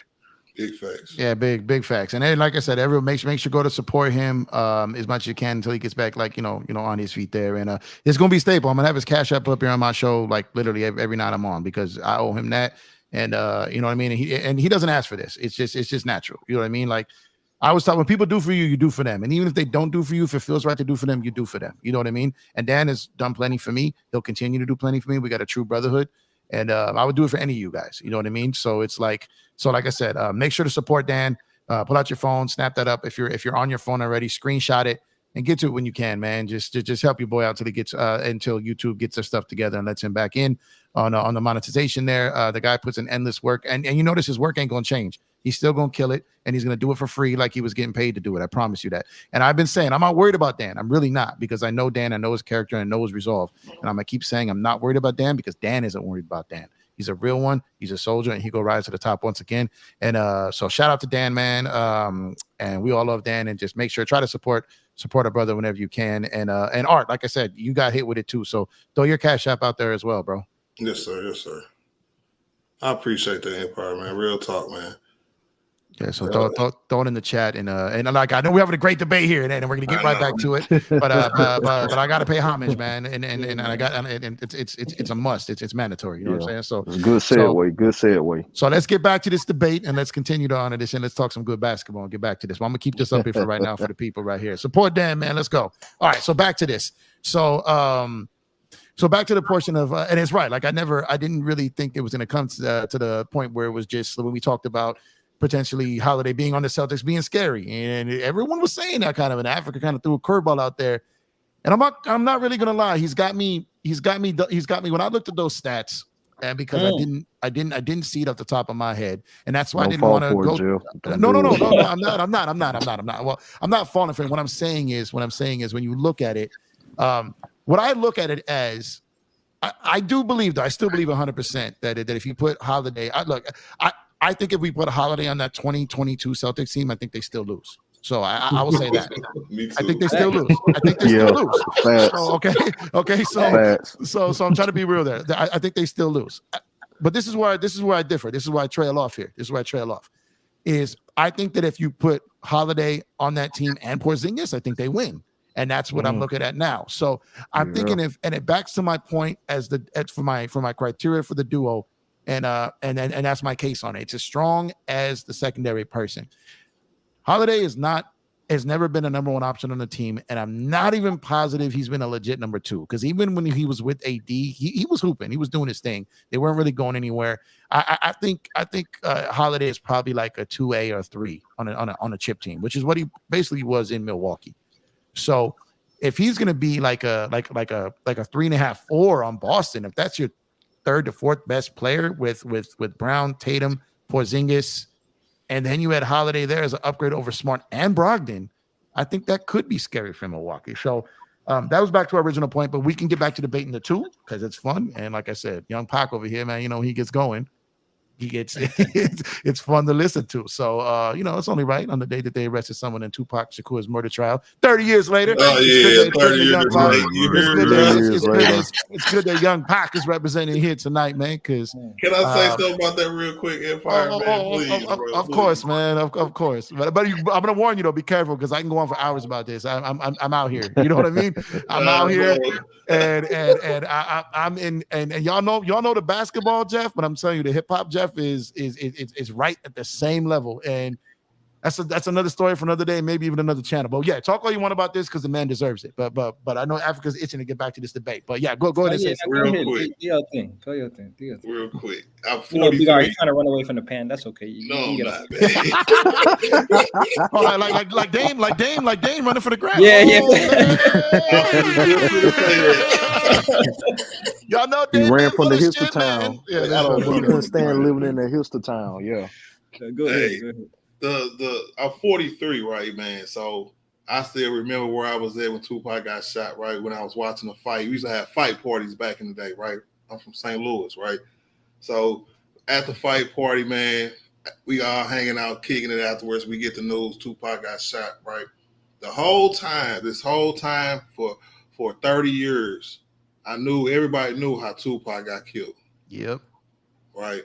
All the conspiracy, the documentaries, and all the publicities, and all the snitch Vlad videos, and all that other stuff, bro. Just it's cool that they finally did somebody, but it's a tragedy how they just took their sweet time when the story been out there for 30 years, man. Well, like I'll tell you what it is. I'm gonna tell you what it is. Like you said it on top. Like I'll tell you this right now. We knew the next day in LA that Baby Lane killed Pac. We knew that. The whole street knew that, right? Everyone knew that. LAPD knew it. Vegas PD knew. Metro PD, it's out there in Vegas, knew it. Suge definitely knew it. You know what I mean? Like everyone, but Puff knew it. Everyone knew, right? The only reason there was an arrest today is because this dude decided to put it in a book and do interviews about it and think that there was a statute of limitation on murder. Now, like, I don't even know the words to play to this. So here's the thing. So you're forcing the government and then the police to like, bro, we let you get away with this the whole time. And he wasn't even the shooter. You know what I mean? Like everyone else involved is dead. You know what I mean? But the only reason it came up is because he was getting popped for a narcotic case, and he used this to kind of. They were chasing down the Biggie murder, right? They were investigating the Biggie murder when they figured out who killed Pac. They were chasing down the Biggie murder. This dude came into the mix, and then when he got pulled in for that, he told the story. Well, like, I know who killed Pac. I was in the car. And they're like, okay, we'll let this charge go away and tell us. And then they never use the evidence. So they've known this, and they told him, okay, we could do that.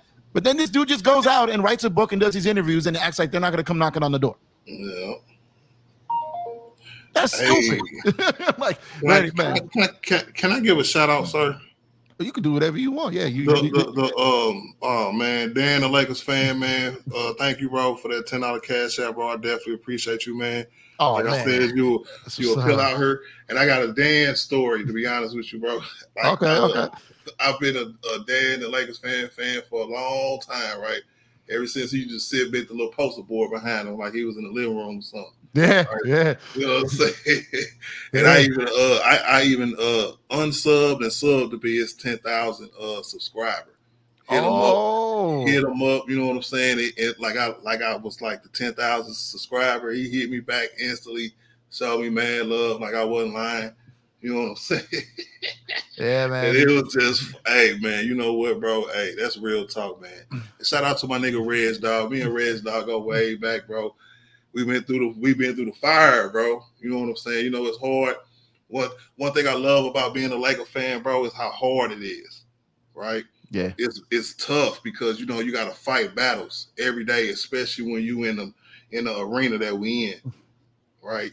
I defend every player on the Lakers, you know what I'm saying? But I'm known for defending LeBron and AD, right? Probably AD more so now lately, right? But still, I've been rocking with the Laker Nation for 6 years now, man. I just appreciate the love the Laker Nation have gave me, bro. Real talk.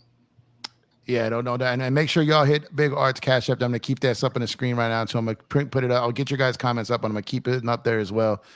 Cash App Arthur171. Make sure y'all support him as well, man. Like, make sure you support him as well. It's important, man. These guys put in, tell you, they give you endless effort. And it's only a matter of time for Africa to get his show too, because I'm telling you, it's long in the making. This dude's been like the mixtape rappers that are killing everyone else's albums. He need to release his own damn album.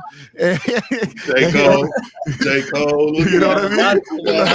You know what I mean? I'm about to go real soon, man, before the season starts, man. Yeah, because Young I've been Africa. working on the whole vibe. You know, it's gonna be an There we experience. go. There we go. There we It's go. gonna be an experience. I don't know what you got planned.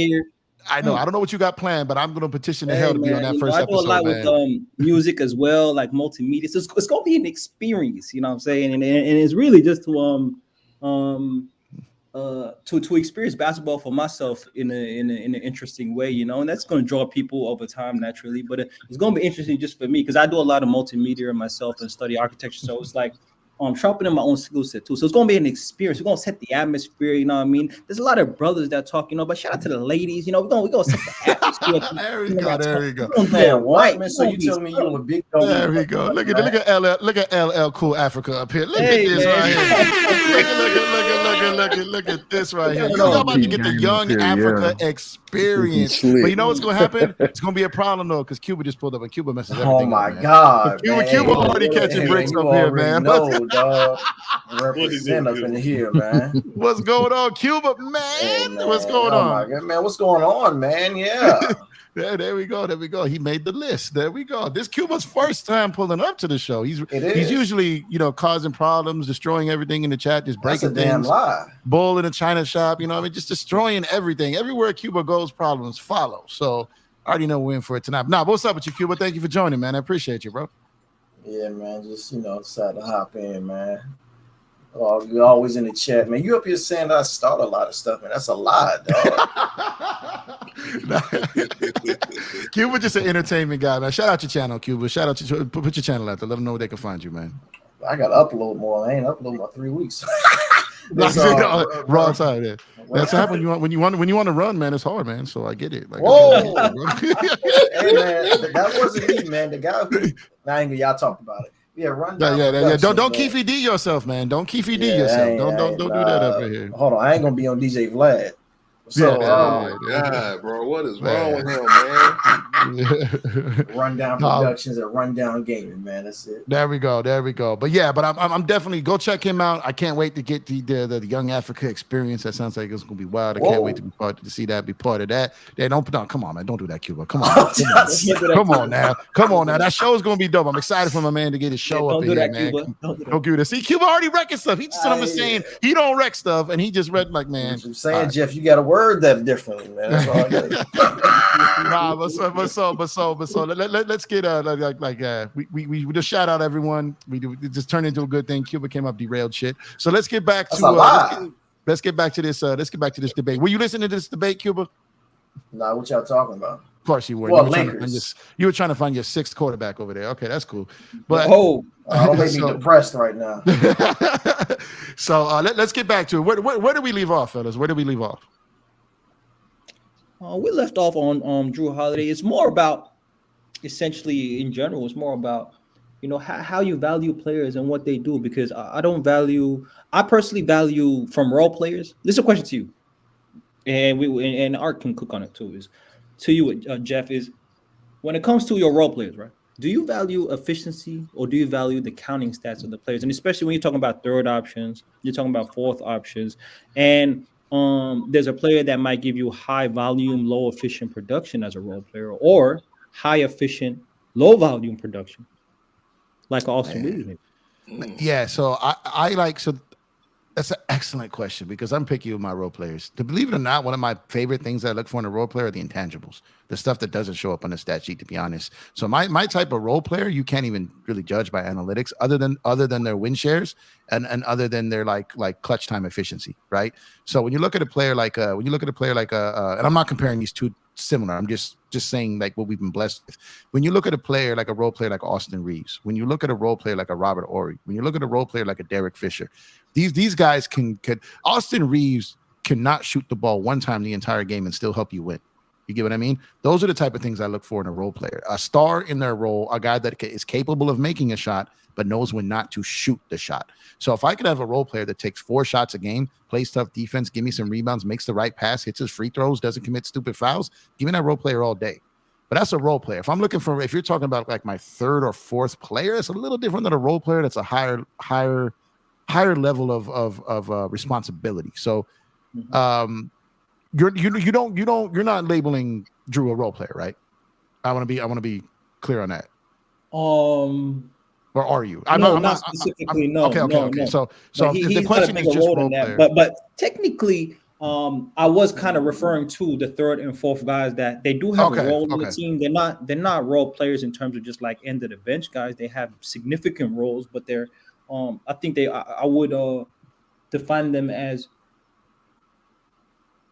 starters, core players, role players. Essentially, they could be defined as role players, but I was more just talking about what they do. So that third, fourth guy, that's why I talked about the production and the stat line over the not as much production, not as much volume, but more higher efficiency.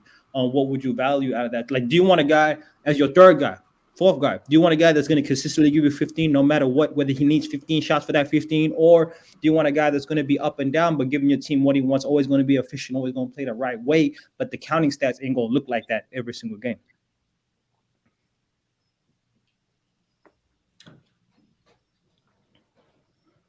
Now, I'm going to say Jrue Holiday is a role player, right?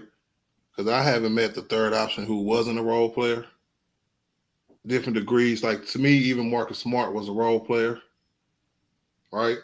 Yeah, I agree. So I can't really give him that much credit. And I get your efficiency as a third option. That was really a good point. I've been serious thinking about trying to combat Africa. I got cut out for like a good 10 seconds there. I don't know what happened. I didn't hear the beginning of your point, so I'm sorry about that. Oh, that's all right. Go ahead, Art. He kind of caught it though. Go ahead. Okay. But just like the player who can still give you something when when he's not shooting well, to Empire point, the intangibles that comes through. If Marcus Smart is not giving you those numbers that you quoted, he ain't giving you nothing. All right. Now, say he would have shot better. He would have averaged well over 20. And that's right where you want him to be. So, yeah, for Boston, definitely taking Jrue Holiday, bro. Yeah, I could have traded him for Marcus Smart. Shoot, go ahead. No, I would take Holiday over Marcus Smart. I definitely would. And Africa said there's definitely an upgrade, so he definitely agreed with that. I think it was just I was a little bit and I should have remembered it because I remember a lot of those Celtics guys didn't have a great finals. Tatum had like the most turnovers in playoff history. Jaylen Brown just like was having seizures whenever he went left. Like it was a bad finals for the Celtics, man, for a lot of the guys. So but Holiday's a whole different level of player than Marcus Smart to me, though. That's just my level. I think it would be a big upgrade with that, adding Porzingis to it, and I think Boston would be scary if that trade did happen. I think they would. See, man, I've seen so often when you need Jrue Holiday to step up, because I feel like on this team he's gonna have to step up even more than he had to for the Bucks. That's the interesting part too. Is like I'm not saying that his role is going to be diminished. I'm not saying you have to diminish his role. I'm saying because of the way the team is constructed and they don't have that dominant inside presence, I wouldn't call Porzingis a dominant inside presence. I would actually say he's a outside in type of player, even though he can play in the post. And so especially for Jrue Holiday, like he's gonna have to step up in fourth quarters and going to be very important in fourth quarters of their offense and how they find their shot. And so if he's bringing the ball up and you need to rely on him to get his shot off and to be able to actually hit critical shots and not have the defense load up on other players, then I don't know if he can do that. I've seen too many times where he can settle for the three too much. He hasn't got a quick, huge first step. He's not blowing by guys at this point in his career. He's not going to the rim and finishing consistently like that. And so when you talk about his mid-range game, settling for the jump shot, I think he settles for the three way too much, which is why his percentages are so bad. The shot selection is the primary reason why it's so bad, is because he has to settle for that. And so when you put the pressure on Jason Tatum and Jaylen Brown, can he alleviate that pressure better than a Marcus Smart? Better than a floor spacer? Jrue Holiday is a better scorer than Marcus Smart. But Marcus Smart standing in the corner off ball and hitting that corner three at 37-38%. Is Jrue Holiday going to sit on that corner and hit that shot? Or is he going to create off the dribble? He's going to try and do something. Can he hit that shot at 35-36% to keep the defense honest? These are things that I don't know. That's why I question the level of an upgrade. It's not going to make them some force that is like, we have not seen before. They're going to be very similar, I think, to what they've been. Yeah, Marcus Smart turned himself into that type of player. He couldn't make that shot early on. He put the work in and developed that shot. So I definitely agree with you on that. Yeah, But, Jrue go ahead. Jrue Holiday, he's not going to be the savior of Boston. I hope not. He's not going to be the savior. I mean, that's not the point that I was trying to make.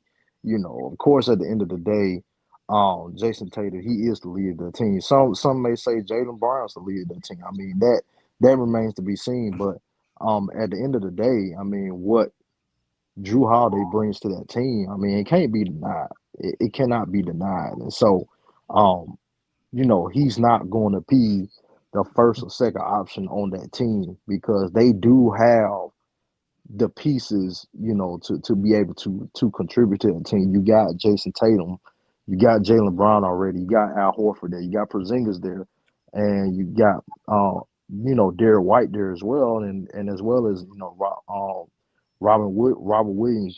He's going to be that anchor of the defense. But Jrue Holiday, I'm not saying he need to go there and score 30 every night. I'm not saying that because he's not going to be required to score 30.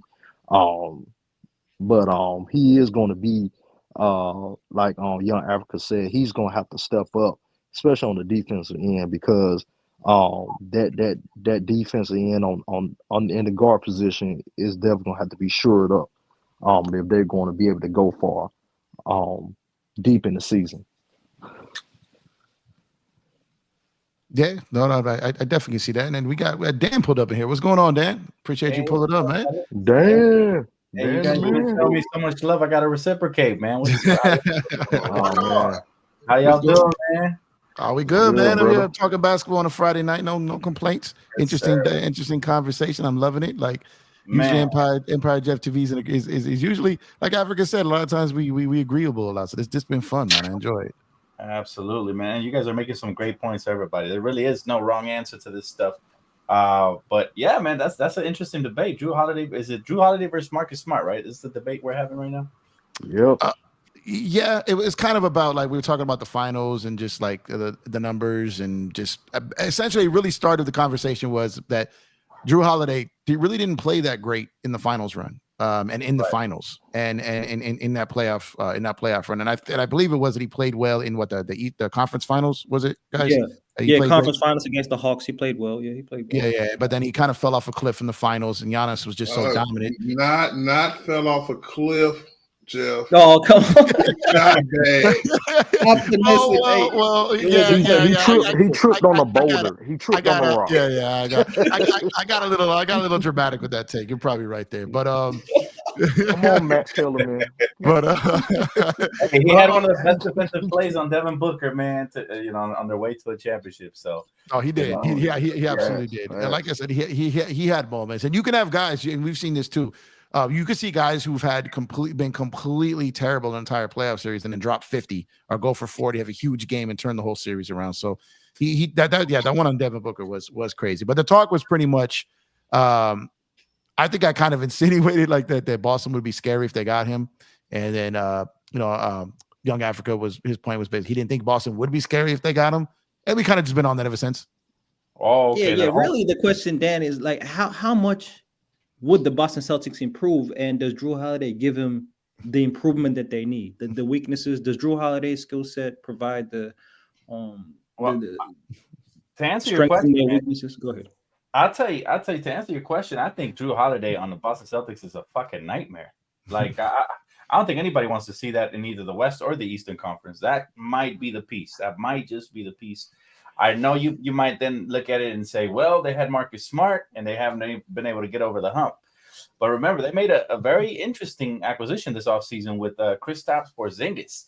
And so if they can recoup a lot of what they lost, and maybe even more, we're talking about floor general skills, maybe even more with Jrue Holiday than Marcus Smart. Because to me, Marcus Smart is kind of like, what's that they call the quarterback, the game manager, when they just play it safe? You know, that's the type of offensive player he is. He's more of a defensive juggernaut, right? And you might even consider him the best defender in the league as far as the guards go. But Jrue Holiday's right there, man. And he has that championship experience. And I think a lot of the times you can sweep that under the rug and say, hey, it's not a big difference, but it is. It is. And could you imagine a Bucks Celtics Eastern Conference Finals, Holiday versus Dame? Woo! But let me ask you, what would be more of a spicy series? Dame on the Celtics. Dame on Milwaukee. Holiday on the Celtics guarding Dame, or Holiday on the Heat. Now everything that went down with that guarding Dame. Wait, can you rephrase that question again? So, like, what would be more intense to watch? The being that Miami couldn't get Dame, but then they got Holiday to guard Dame. You get what I'm saying? Yeah, or Dame or Holiday on the Celtics and everything they got playing against the Bucks. Like which series would be like would you be like for the for kind of the dramatics, for like the off the court stuff, for like just like Miami? Yeah. Your Bucks in Miami, because you got Jrue Holiday guarding Dame, and then Jimmy Butler basically went Tekashi 6ix9ine with the whole, Milwaukee needs to be investigated for tampering. I mean, which technically they did, but that's besides the point. But that would be the more spicier series, Bucks versus Heat. I mean, man. Oh man. Honestly, it could go. It would be scary either way. I do believe a lot of contenders feel like, Jrue Holiday is that fringe player that could push him over the top. Yeah. I agree. We're hearing all these rumors all of a sudden, but man, that's fucking crazy. I mean, think about it. Miami got to the finals last year, and I know the situation and landscape has changed, but Miami got to the finals without essentially Tyler Hero and Jrue Holiday. So you add both of those, and you got problems. Yeah. like it would just be. You look out there, and like I say, Windhurst said today that he could see that the whoever gets Holiday could impact the championship more than the Bucks getting Dame. Like, and I kind of see. I kind of understand. I understand his take, is what I'm saying. I understand that, because, like I said, if he goes to the Celtics, if he goes to Miami, if he goes to Philly, if he goes to the fucking toilet bowl Clippers, man. Like if he any one of these teams that he goes to, like I said, people are asking me, like, who do you hope he goes to? Well, if the Lakers got championship aspirations, there's a chance we have to face him at any of these places. I'm just happy he's not going to the Nuggets, to be honest, like that it's not even like a threat to go there. But shit, now I want him end up there. But what did Terrence Mann do to become a bench player? Like, it just seemed like Terrence Mann just get pushed further down the totem pole every year. Like, he's a placeholder.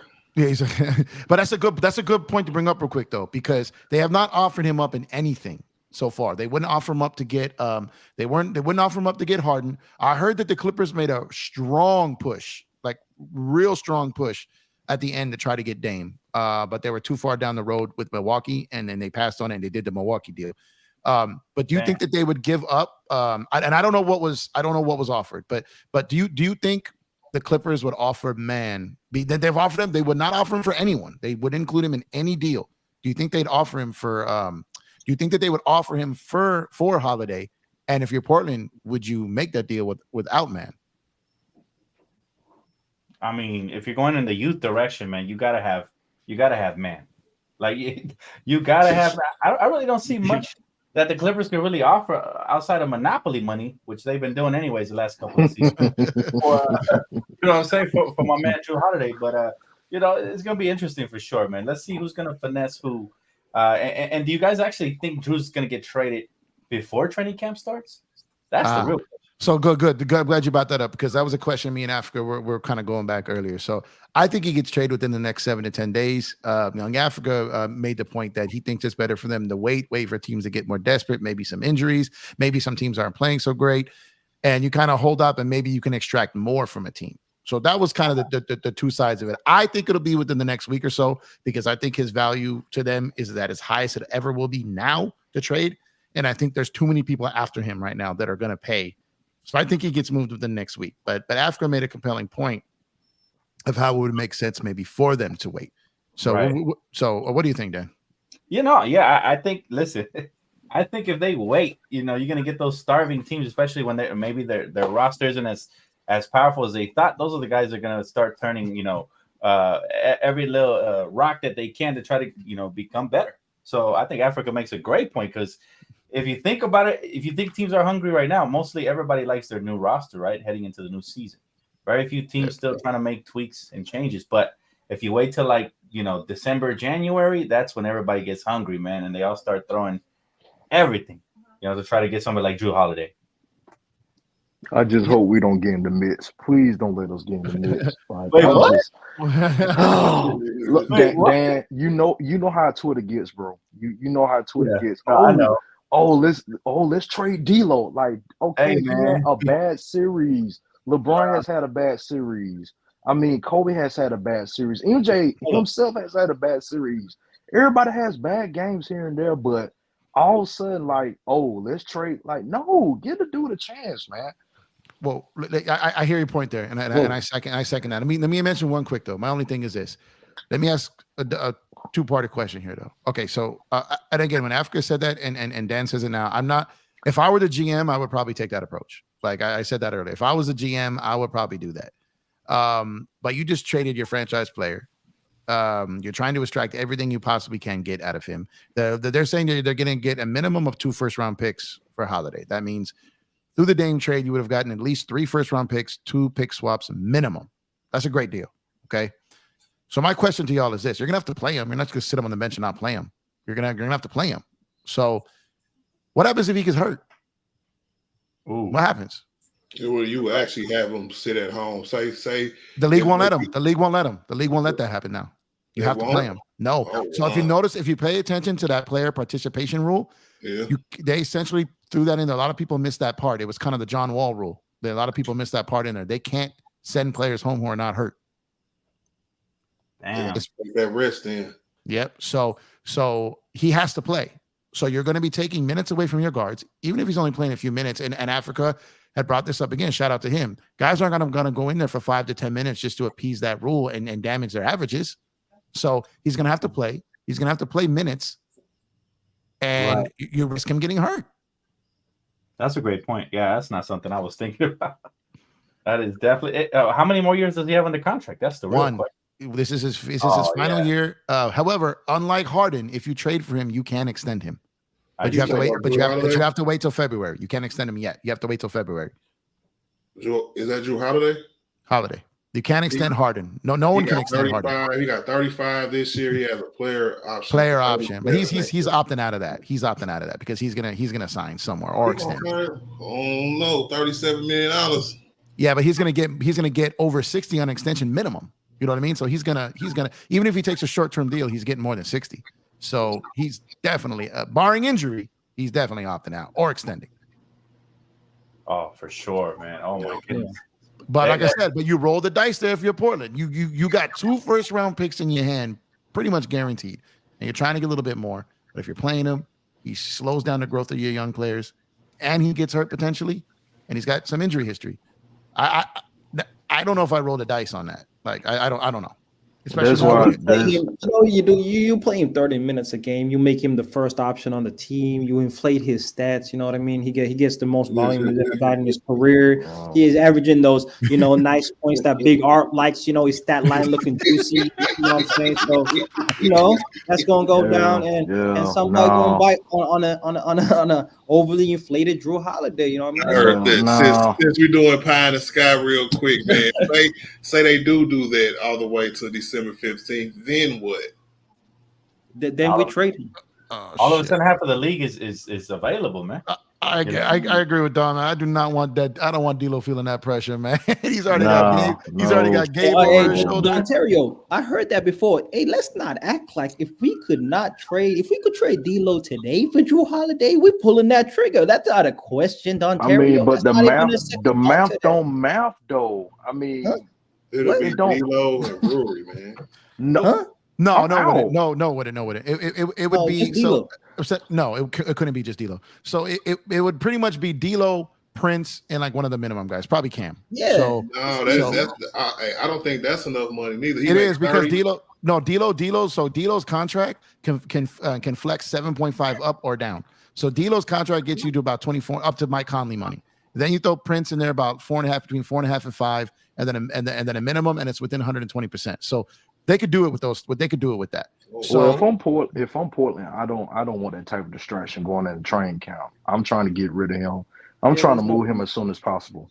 I mean, that's the best move. Well, I think also you have to look at it from the standpoint that he's in a contract year, right? Essentially, he can opt out.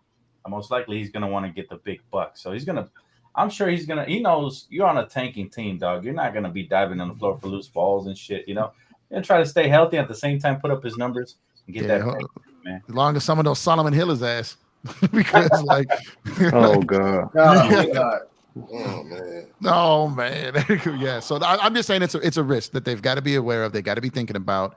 And like again, their goal is he's still a part of the Dame trade. They have to move him to get Dame's full value.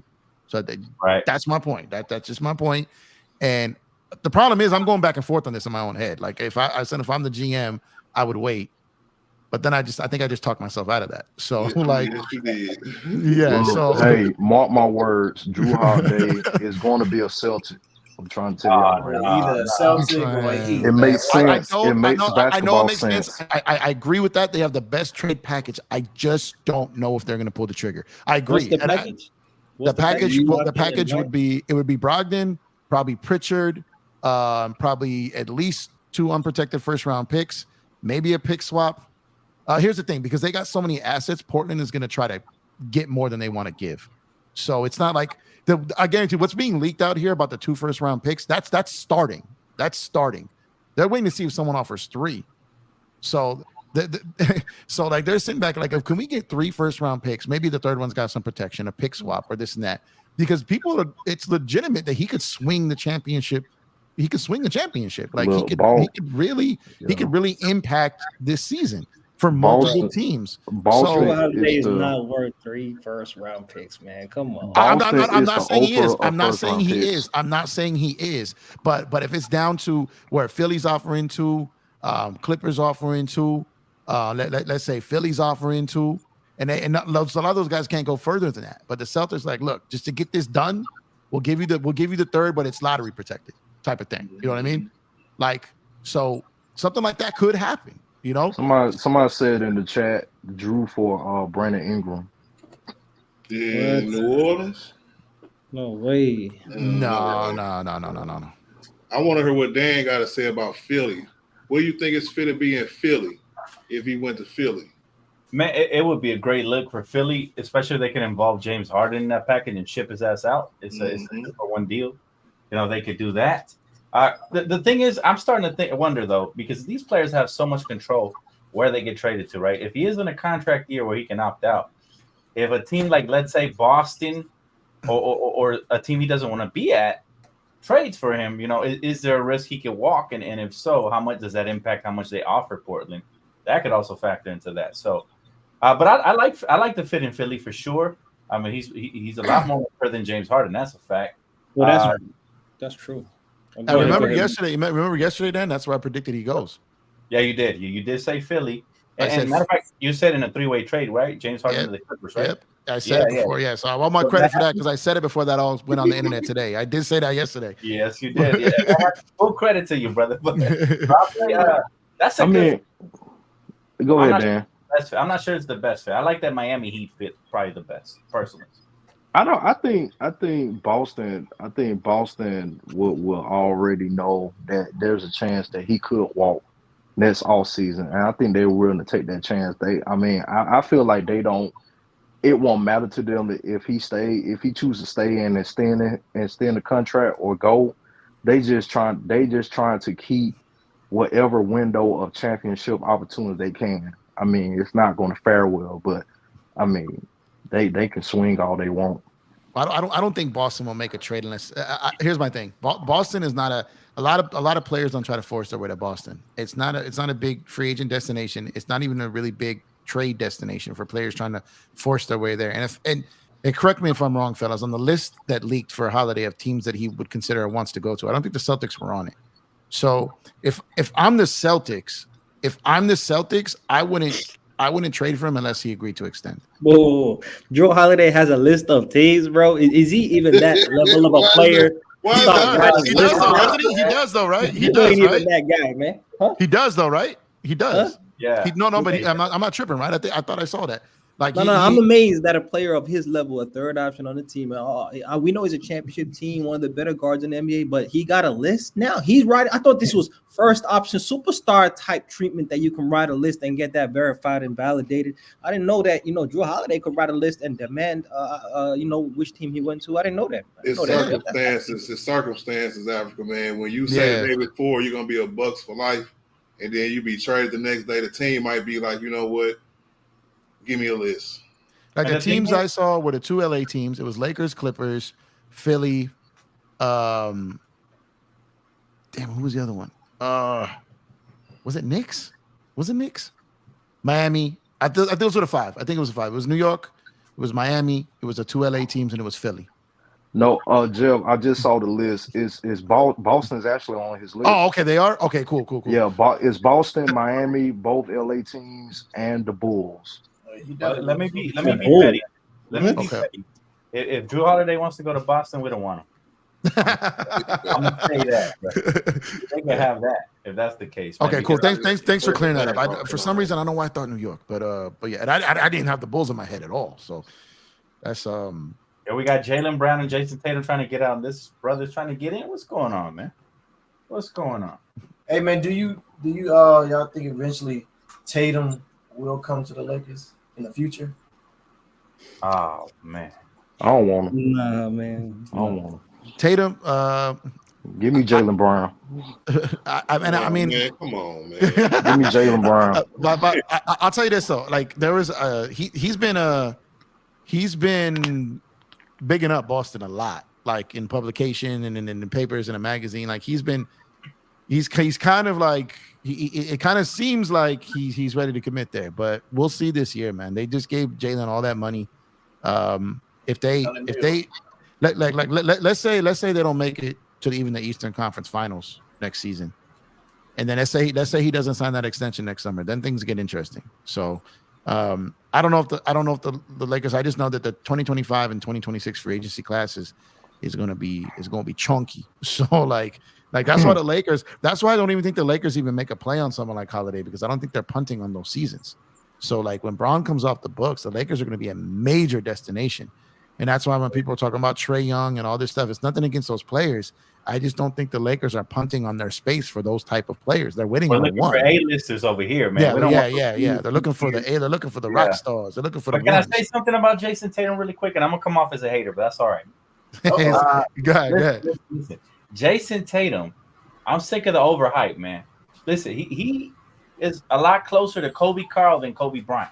Yes. Thank you. Who is Kobe Carl, man? He's your practice squad quarterback, man. Come on, QB, you gotta know your hell no, man. No, man. Kobe Carl used to play for the Lakers. He's George Carl's son. That's who that is. Yeah. That's the coach's son. Right, fun fact. The Lakers did more for George Carl's son than George Carl's did, but proceed. Proceed. You gotta hit him with the Shots fired. Hold on. Where we at? There we go. There we go.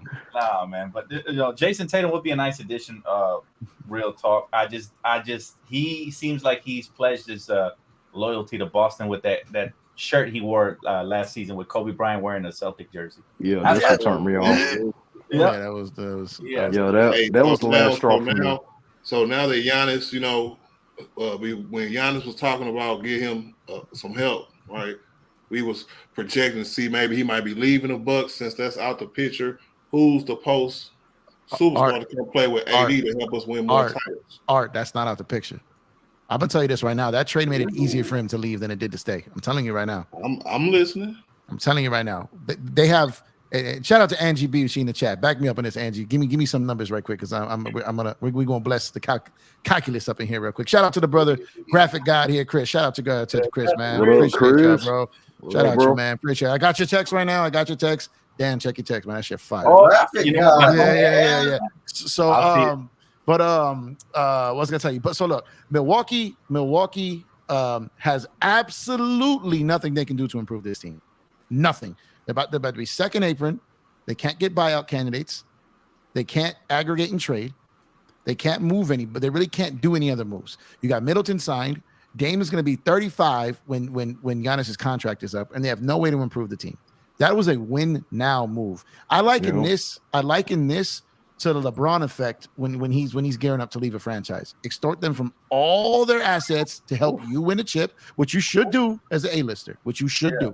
Yeah. You extort everything they have to help you get that chip, and then when either you do and you say, "Hey, I got you 2 of them things, I'm out," or "I got you 1, I gave it my best. We got nothing left. There's nothing left for us to do here." And he pulled a page out of LeBron's book. He sure did, and he sure did. Extort is a strong word, a very strong word. Extort, very strong. Hey, pressure, extort. You know what I'm saying? Force. I mean, which one of you? Oh man, I'm trying to sound like Cuba in American Gangster, right? Like insist, like what? I don't appreciate. Yeah, like no, but I ain't mad at that. Like I think we talked about this like episodes ago when we were talking about Terrence Mann, and we're talking about teams and how they value potential over win now opportunities. You have a window, a doorway, an alleyway where you just got an opportunity to win now, and yet you choose potential and possibly future production of a player like a Terrence Mann, for example, that you don't know what he's going to give you in the future as a second option, possibly. I don't know if they see him as a first option on the team, but 27-year-old prospect, right? Like you said, prospect, like we said, man, ridiculous, man. And so valuing potential over winning now. That's what the Bucks did was great. That's why what Miami did was wrong if they were holding on to Caleb Martins or Tyler Heroes or or picks instead of just going for the win now opportunity when you've been so close, especially for these teams that have been contenders for multiple seasons. So I like what the Bucks did. And I think that does appease Giannis. They said that he messaged Damian Lillard, and he said, "Let's go win this chip." A big art. It's interesting that Giannis didn't message Jrue Holiday in the offseason and say, "Let's go win this chip." Obviously, he just didn't have the same belief. I mean, he probably just. I knew he was sitting on that. I knew he was sitting on that, man. I'm like Bron. I'm about to start calling out Young Africa's plays here, bro. I knew it, man. Like, no. That's a well point though. And if you think about it, but hindsight is 2020.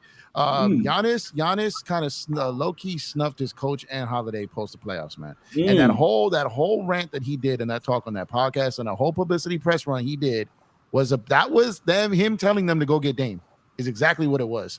So those reports that came out that said they didn't check with Giannis. No. So no, that did not happen, bro. I'm telling you that right now. So, but what Milwaukee is doing is smart. They're keeping their superstar clean, right? They're making it look like it wasn't him. They're doing all the right things. He's still going to piece them out, but they're doing the right things. So, but like I'm saying, like, and that's and Africa made a great point there. Like Miami didn't want to empty the clip to get the one that could have. They didn't want to sell it all for that one chip. No, they didn't want to do what Cleveland did. They didn't do that for Bron. That's why Bron left Miami. So that's the Heat way. That's Heat culture. Sucker bums. That's what they do down there, man. So if they did enough to keep Giannis, then who else is it?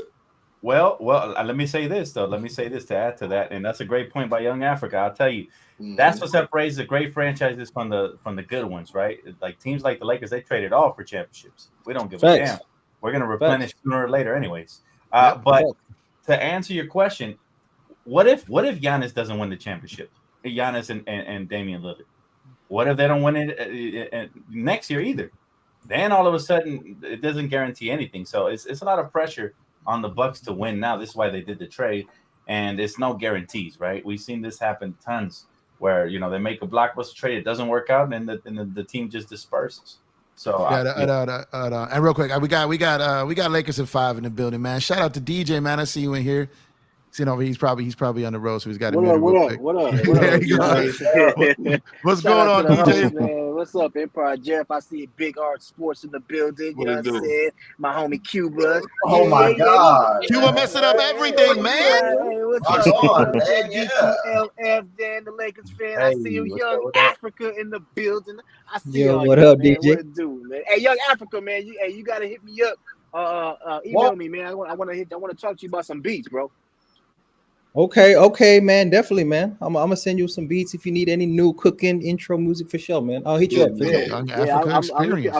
need that Afro beat, so you know what I'm saying.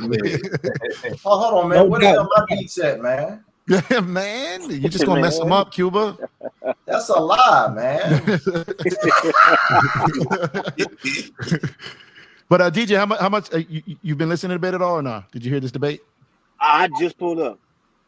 Okay, cool. So basically, we've been going back and forth about Jrue Holiday potentially making the Boston Celtics scary if he gets there. I took the position I think they are scary. I think most of the panel I think agrees. If my number's not right, but Young Africa doesn't think they'll be scary because he gotta be the rebel.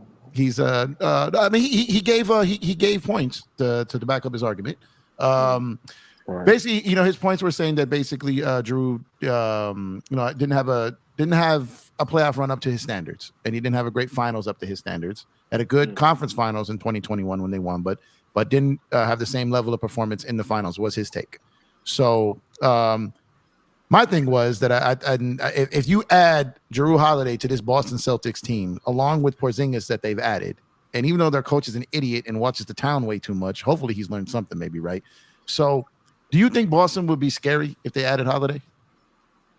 Yeah, I think so. I understand. I feel Young Africa's points. Those are good points, you know what I mean? But I don't know, bro. I think now that the Bucks got Dame, you're gonna need somebody to slow him down. And I think Jrue Holiday's defense can, possibly do that. So I think if Boston gets Jrue Holiday, man, I think now if they get Jrue Holiday, now I don't know who's winning between Boston and the Bucks. Because honestly, I got them in the Eastern Conference Finals when they meet up. You know what I mean? So if they don't get them, then I'm pretty sure Milwaukee will probably take that. But if they do get them, I'm kind of like, damn, I don't know who's going to win now. Because I think Jrue Holiday, he can make that difference on defense, man. I know he's getting older, but still, I think he can still. Defense is all about effort, you know what I mean? And we already know playoffs defense, man, that stuff goes up, bro. And refs don't call so much, you know what I mean? So yeah, I think Jrue Holiday, that'll make Boston scary for me.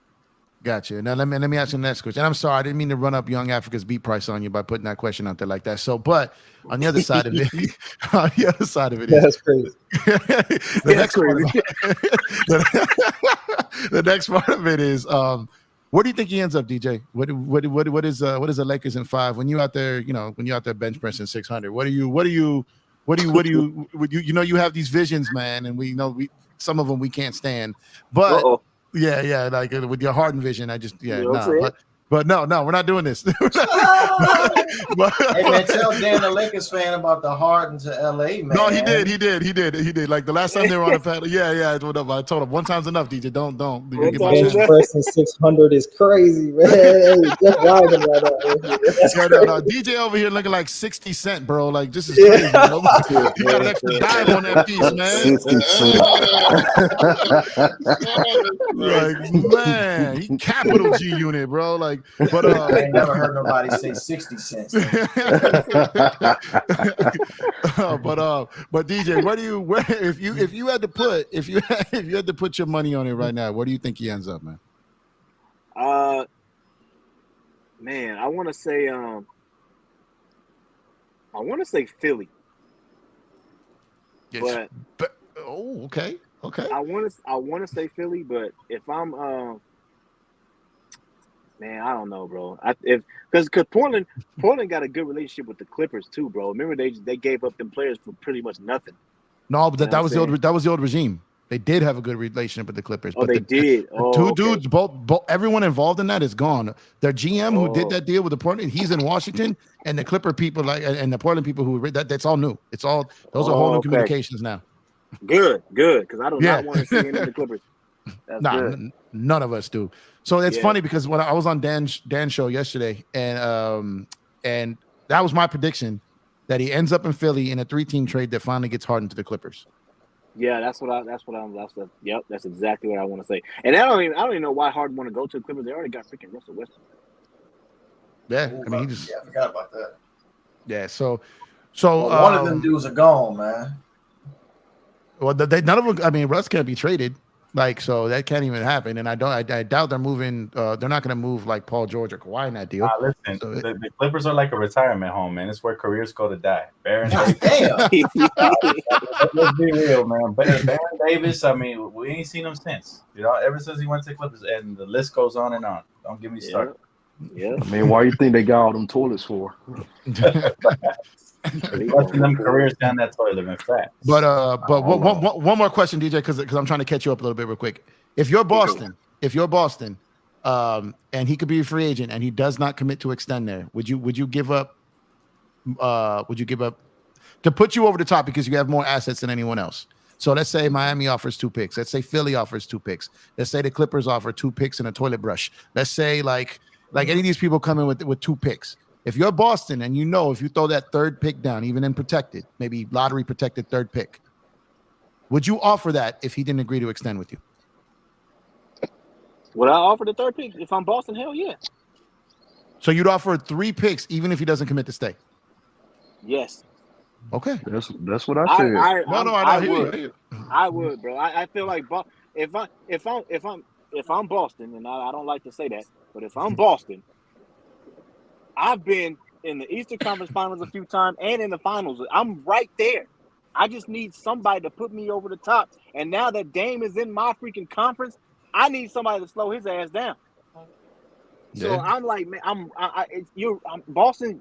And then if you're Boston, you're looking at the West. You're like, okay, well, damn. All I got to really worry about pretty much is the Lakers and the Suns. I'm not worried about nobody else. I think Denver got a little worse. So you're looking at Lakers and the Suns. So if I'm Boston, I'm right there for that chip. And again, your guys are not freaking getting any younger, man. Jason Tatum, Jalen, but I feel like they've been there forever. Like you gotta get a chip out of them. You know what I mean? So and then you tied with the Lakers for 17-17, right? You want to get that 18 before Lakers get 17. Before they get 18. You know what I mean? So look, I'm going all in if I'm Boston. Okay, that's interesting because I'm sitting. Don said the same thing, and I think other people did too. But I think if I'm Boston, and they've been historically tight with their picks, they're not unloading them on like things they didn't have control over. Yeah. But this is Brad Stevens, not Danny Ainge. So I haven't seen Malcolm Brogdon too. Isn't they tried to trade him, right? Yeah, so he would be in the deal. So yeah, there could be. Yeah, well, there could be a situation. So there could be a situation where the Clippers benefit either way. Either they get Harden or they get Brogdon in a 3-team deal. So if it's the Celtics, if the Celtics get him, then I think the Clippers would want to get involved and get Brogdon again. Because the reason they backed out of that deal is that situation is resolved now. So they still if Portland says he's going to Boston, who wants Brogdon? Like the Clippers, I can see them getting involved there and then getting. So I think the Clippers. I don't think the Clippers get Holiday. I think they would love to, but I don't think they have the best package out there to do it. So I think the Clippers are sitting back because they've done nothing. They got to do something, right? So they're sitting back like Africa has pointed out about Miami. Miami's should be being crazy aggressive to get this done too, but I just don't know if they're on speaking terms. I don't know. So yeah. So again, Malcolm, you got to get Malcolm Brogdon out of there. If he's tripping, you know what I'm saying, because he was about to get traded, you got to get him up out of there, man. Because chemistry is important, and if you got a disgruntled player, that will kill your freaking chemistry, man, and kill your team, bro. I mean, we've seen it plenty of times, so you got to get them up out of there. Well, you know, the interesting thing came out I read today about Brogdon, guys. I don't know if you guys heard this, but they said that Brogdon is one of those like really intelligent players, right? And he asks a lot of questions. A lot of coaches and assistant coaches or GMs around the league don't like that. They really don't like their decisions being questioned. He's not really questioning the decision. He's just trying to like get better clarification on it, right? So the word is that Mazzulla doesn't like how much Brogdon like ask him questions in film sessions and all this stuff. So he sees it as kind of like questioning his authority or something, right? And he knows a rookie coach. He's probably Are you serious? I'm dead serious. This isn't out of my words. This isn't my words. I saw this. You gotta ask questions to get better, man. Yeah, no, I know. Talk about insecurity, man. I saw this from a Boston reporter today. Like this isn't me saying it. I'm saying what, right. Man, you are saying this, man. No, what I'm saying is like it's coming through. Look. They're just keeping messing shit up. No, what I'm saying is the beat reporters always know more than the national guys. Trust me. And so what I'm saying is that he knows what he's talking about. So the Celtics are trying to get rid of Brogdon because he asked too many questions in film sessions, and that's crazy to me too. But that hasn't changed. So they still want to move, and Brogdon is now upset with them. So I think there's still a chance that he gets moved, and him on the Clippers would be a good pickup for them too. Well, that would be great for the Clips, but I would say this. So it's interesting that a lot of people think that it would be an improvement to trade a high IQ point guard in Malcolm Brogdon for a low IQ point guard in Jrue Holiday. That's interesting. A guy that's just going to follow orders, take bad shots, and not ask questions, bro. That's crazy, man. Play solid. Man, no, the only reason I say that is because if they try to trade Malcolm Brogdon, so if he don't want to be there, then you got to get him up off your team. That's the only reason why I say trade him. Man. He doesn't want to be there. You take Brogdon. I hear you. Now, in all seriousness, I would ask this though, to the panel, like, does Jrue Holiday? I don't know if it's going to be Brogdon. I'm assuming it would have to be Brogdon and White though, right? And Derek White as well in the deal. That's what I'm assuming. But or that's what I would ask for, at least if I was Portland. So I would say this though: if Jrue Holiday does come onto the Boston Celtics team, doesn't that make a player like Derek White, if he is on a team, more redundant? Don't you have the similar skill set in a Derek White already? Obviously not to the level of a Jrue Holiday, but a younger point guard, a taller point guard, I guess, not so much stronger, but taller point guard, and a guy that did make all defense last season. Like, you have that type of player already on your roster. It's not to the same level then, so it's not the same type of player. Yeah, Jrue actually, to me, he a better defender than Derek, and he bigger. Way better. What's up, Sammy? Welcome to the panel, Sammy. Welcome to the panel. I'm sorry. You good. I'll let y'all, I just got off work from Ice Cube concert, man. So I'm on the way home, man. But I was hearing y'all, but it's replying. Jrue, if he get there, it's a problem. It's just straight up. You know what I'm saying? I heard that's supposed to be a Robert Williams package in there too, because they just got that 7-footer from the Kings. Yeah, I don't think they're giving him up though. I don't think no way they're giving him up. His contract is too good. His contract is too good. His contract is too good. Yeah. Yeah. So they're not. Yeah, I think they might slide the other guy. I don't know, but I mean, if you do slide a Derek White in there, I mean, to the Blazers though, the Blazers got so many guards already. Yeah, well, it would probably be. I think if it's a veteran coming back, he's going to a third team. But my thing is this about Boston. And anyone can jump on this. My thing about this with Boston is top heavy, like in their first 3-4. But I don't think, is Boston considered a very deep team? Yeah.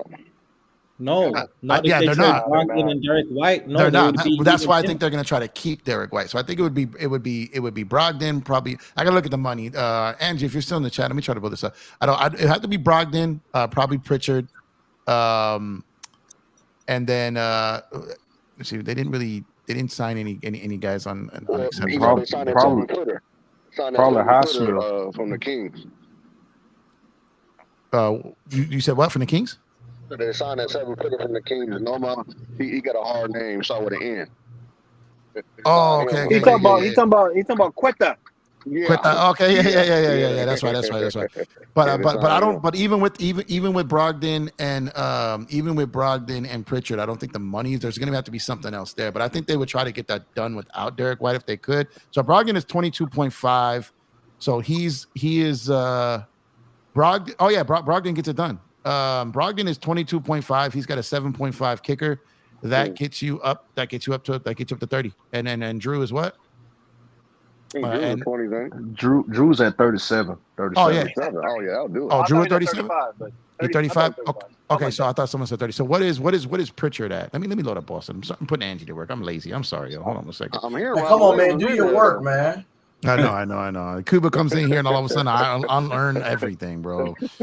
What's going on here? If I'm Boston, I'm trying to keep Derek White because I Well, they're wouldn't mind definitely Derek- they're definitely trying. I to. wouldn't mind I'll Derek keep White Derek. staying on the team. I mean, But he's making Derek like White, 17 mil. That would be too much. So I'm Portland would have to keeping send that. something else back. So Pritchard is 4 million. So yeah, that gets it done. So Pritchard at 4. Brogdon with 22.5 plus a 7.5 kicker plus 120%, plus the 4 mil. I think that just about gets it. You can throw in a minimum guy and it's done. So yeah, they can do that. They can do it. Yeah. So they can do it without including Derek White. The math. You could throw in Neesmith at that point.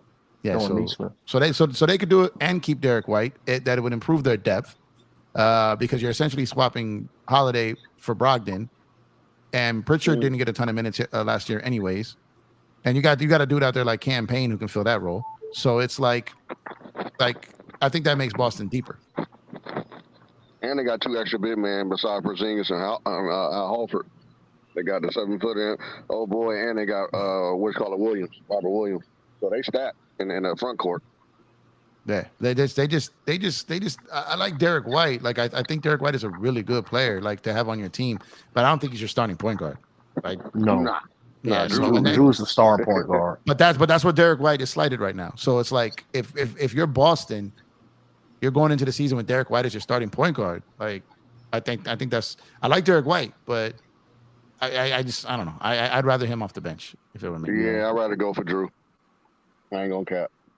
Bro, Yeah. that means they got 0. So what, they running the 8-man rotation the whole season? That's what we doing? That's kind of what they're doing now. Because They got Ain't no they already backup the for second Jason April? Tatum right now. There's literally no backup at the small forward position for Jason Tatum right now. Yeah, Grant. They don't have a certified backup point guard as well.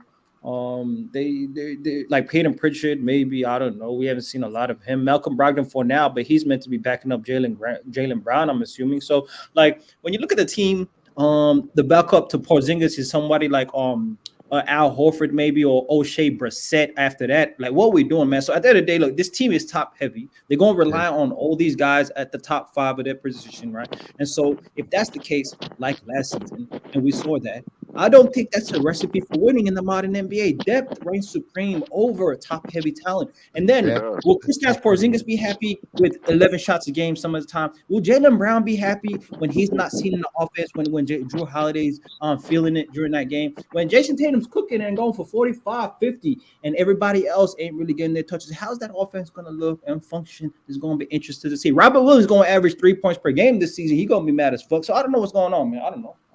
Man, 300 million makes you pretty happy, man. Yeah. Okay, everybody going to accept their roles and sacrifice. I don't know if they're going to do that because that's what's necessary. Well, that's what they got to do to win the championship, fam. Isn't that what Coach Ham's saying? Yeah, on a championship team, you guys, a lot of people got to sacrifice. Only 2 to 3 going to eat. Everybody But else Jrue Holiday knows how to do that. He just came from freaking the Milwaukee Bucks. He knows how to sacrifice. He was still eating at the Bucks, though. It's just like, he left a lot on the plate, but he was still trying to eat. You know what I'm saying, Jeff? Like, he just left a lot on the plate. Yeah. So what you're saying is there's not enough chowder to go around in Boston, is what you're saying. I tell y'all. Denver just won the championship by only bringing like 2 guys off the bench. I tell y'all this They though. got the old boy and then Williams, but the guards and the small forwards is the problem. They did that. They did. DJ, you're right. And so who is the Jokic type production you're going to get on the Boston Celtics is the question. Oh no, they don't have. Oh, they don't have that. That's the type of guy you need for an 8-man, 7-man rotation in the finals. A guy like that every game producing. They don't have. Yeah, they got the Murray aspect. No, not when he. No. They got no. They got Nokovic over there, not Jokovic over there. Like, no, they got,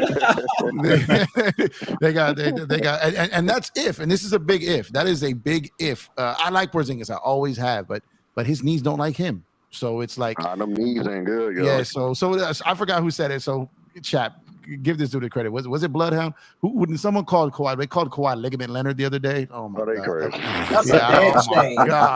Oh my god! Man. I don't know if I credited the wrong person. I apologize, but Bloodhound's had some good Ligament ones. Leonard, ain't that some shit? but yeah, so from all the teams in the league, who has the most depth and probably, you know, the biggest chance of staying healthy? If we're looking, Los Angeles Lakers. Come on, Dan, man. What kind of question is that, man? Dan threw the lob. I just grabbed that motherfucker and threw it in. All right, don't be mad. I got two before y'all, man. Come on, I'm making sure.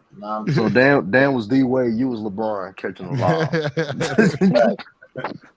Man, no, but yeah, I mean, if you think, okay, so that's a good topic, Dan. That's a good segue there. I feel we spent a long time on the Boston Celtics and Bucks here. Let's segue again real quick. Yeah, please, let's talk about it. please. Then. Let's talk about it real quick. Then, so I feel the Lakers are. There's so many reasons why I'm excited about this roster. Granted, we've got to wait to see them on the court, but I love the chemistry they're showing. They're all at the facility together. They're all working out. They've all been together around the summertime since free agency.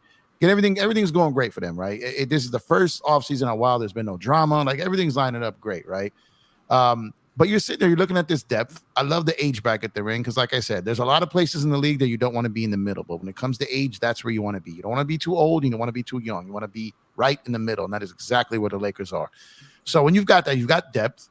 It looks and appears like you've got chemistry. It's starting to look like that. Okay, then those two things are very important.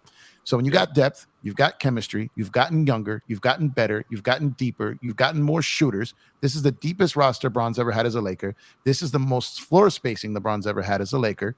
And this is probably the best shape AD has ever been in as a Laker outside of 2019 when he got here.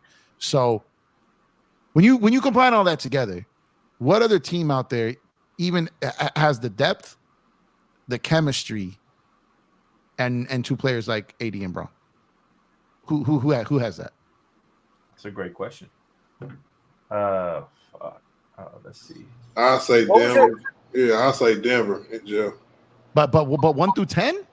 Yeah. What was your last point? You said? I wouldn't go all the way to 10, but I would say as far as the two stars and pretty deep, probably about 8 or 9 into their bench. I'm sorry, I'm taking LeBron and AD over Murray and Jokic all day. I am too all day, but you said just name somebody. No. So what I said, what I said, DJ, was a team that's got the depth, got the chemistry, and it's got players to the level or duo in the realm of Bron and AD. I can't think of one, Joe. I can't think of one. What about? Oh, go ahead. Go ahead. I was gonna say, if they're healthy, you can put in the Clippers. Nah. But that's the only. I'm trying to think of all your points to hit on. Yeah, if they're healthy, they can go to 10. I don't know what their chemistry's like though. Because it seems like there's guys that got confusing roles, like man with Rondo. I'm not Rondo. Man with Russ. Like I don't know what their chemistry's like. But the depth, if healthy, absolutely. Yeah, I'm trying to think of a team that to hit on all your points. Can I say something controversial here? Because I think we're understating the fact that Bruce Brown is no longer on the Nuggets. I think he was a huge defensive part of that. And while a lot of teams upgraded, the Nuggets kind of stood pat and they watched one of their best free agents walk out. So I'm actually thinking that the biggest threat in the West is going to be the Phoenix Suns. Now you might say they don't have the depth, right? But I disagree with that because you got Kevin Durant, you got Bradley Beal. They just added that Utah kid, Watanabe, wannabe, whatever his name is. They got they got TJ Warren, who used to be a bucket like 3 seasons ago. Who knows if he can rediscover his form? You still got Josh Okogie there. You know what I'm saying? Eric Gordon. They added Eric Gordon. There you go. They just traded for big man. What's his name from the Portland Trailblazers? Nurkic. Yeah, Nurkic, man. They traded for that. They got Bobo too, right? Bobo. They got Bobo, man. They got punk ass Grayson Allen too. Grayson Allen. Yep. That's the team to watch out for if you're the Lakers, right there. Personally, in my opinion. Now, not to disrespect the defending champs or whatever, but I just feel like I think that Bruce Brown loss is gonna hit him kind of like when we lost KCP. The very next year we was missing that dude. So, watch out for that. Watch out for the Suns, in my opinion. Yeah, I definitely Oh, agree with fit. that. I mean, the Suns definitely watch out. I was trying to hit on all his points. The Suns don't got the chemistry yet. Right, that's what I was doing, DJ. I was trying to make sure I hit the chemistry and the 2 duo stars. You know what I'm saying? I don't think there's a team out there that has it. I don't think there's a team out there that has it. There's a team that's deep that has stars and but lacks the chemistry. There's teams that have the chemistry and have some stars but don't have the depth. So and when I'm looking at everything, like I don't see now. This isn't the deepest team we've ever seen. This isn't the best 10 a top 10 roster we've ever seen. I'm talking about this year. You know what I mean? And I just don't see a team that has our depth and even our balance in depth and our chemistry and a duo like us. Like all these things mattered in winning a championship. So even if you have 2 of the 3, but we have the 3, I like I said, even outside the talent, just those nuances I think are important. And Andrew just said Denver lost Jeff Green too. That was Shit, that's another good one. And how dare y'all leave out Thomas Bryant, man? How dare y'all, man? Come on. How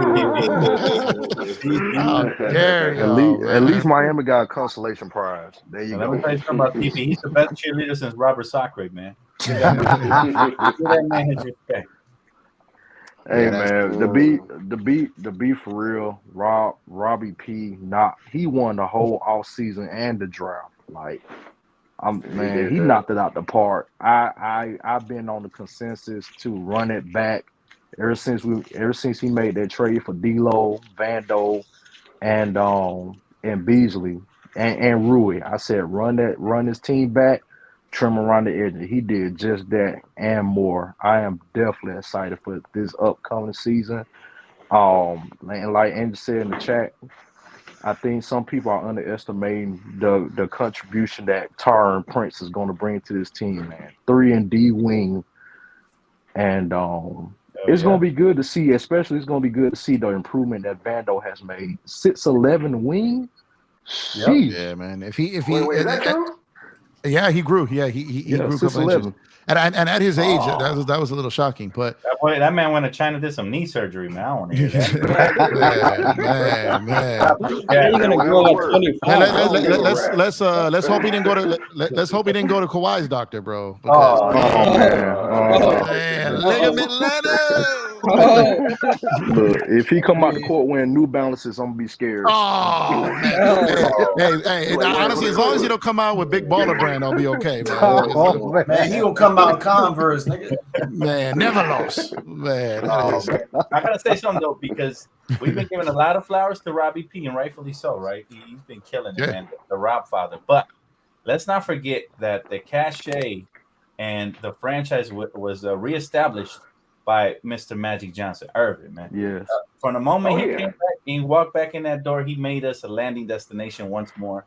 Remember, we couldn't get free agent meetings for the longest, man.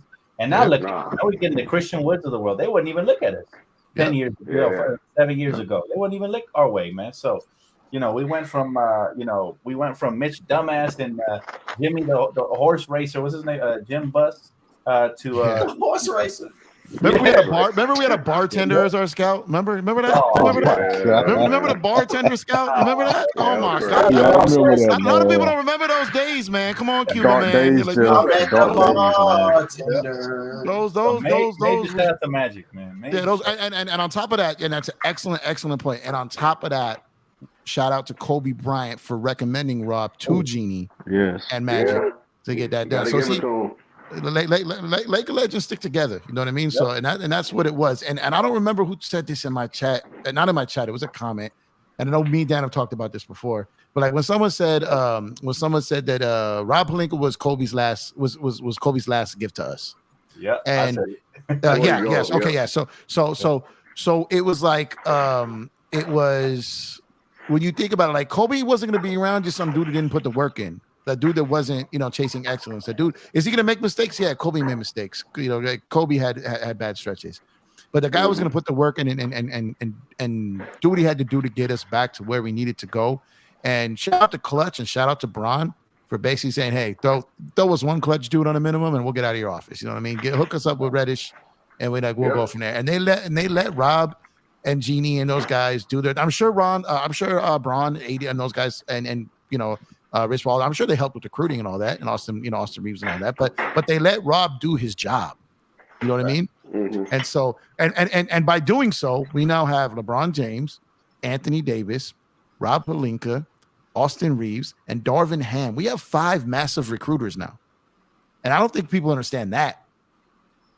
Because the amount of people we got out there to help us get talent is crazy now. So shout out to all them, man. We've had a great offseason, and we hope we have a great preseason. We have a great regular season, great playoffs, and hopefully we got a parade, come June, man. Because we absolutely need that. But we're going on almost 3 hours here, man. And my ass over here messing around and forgetting like I don't got to work tomorrow. So we need a double parade.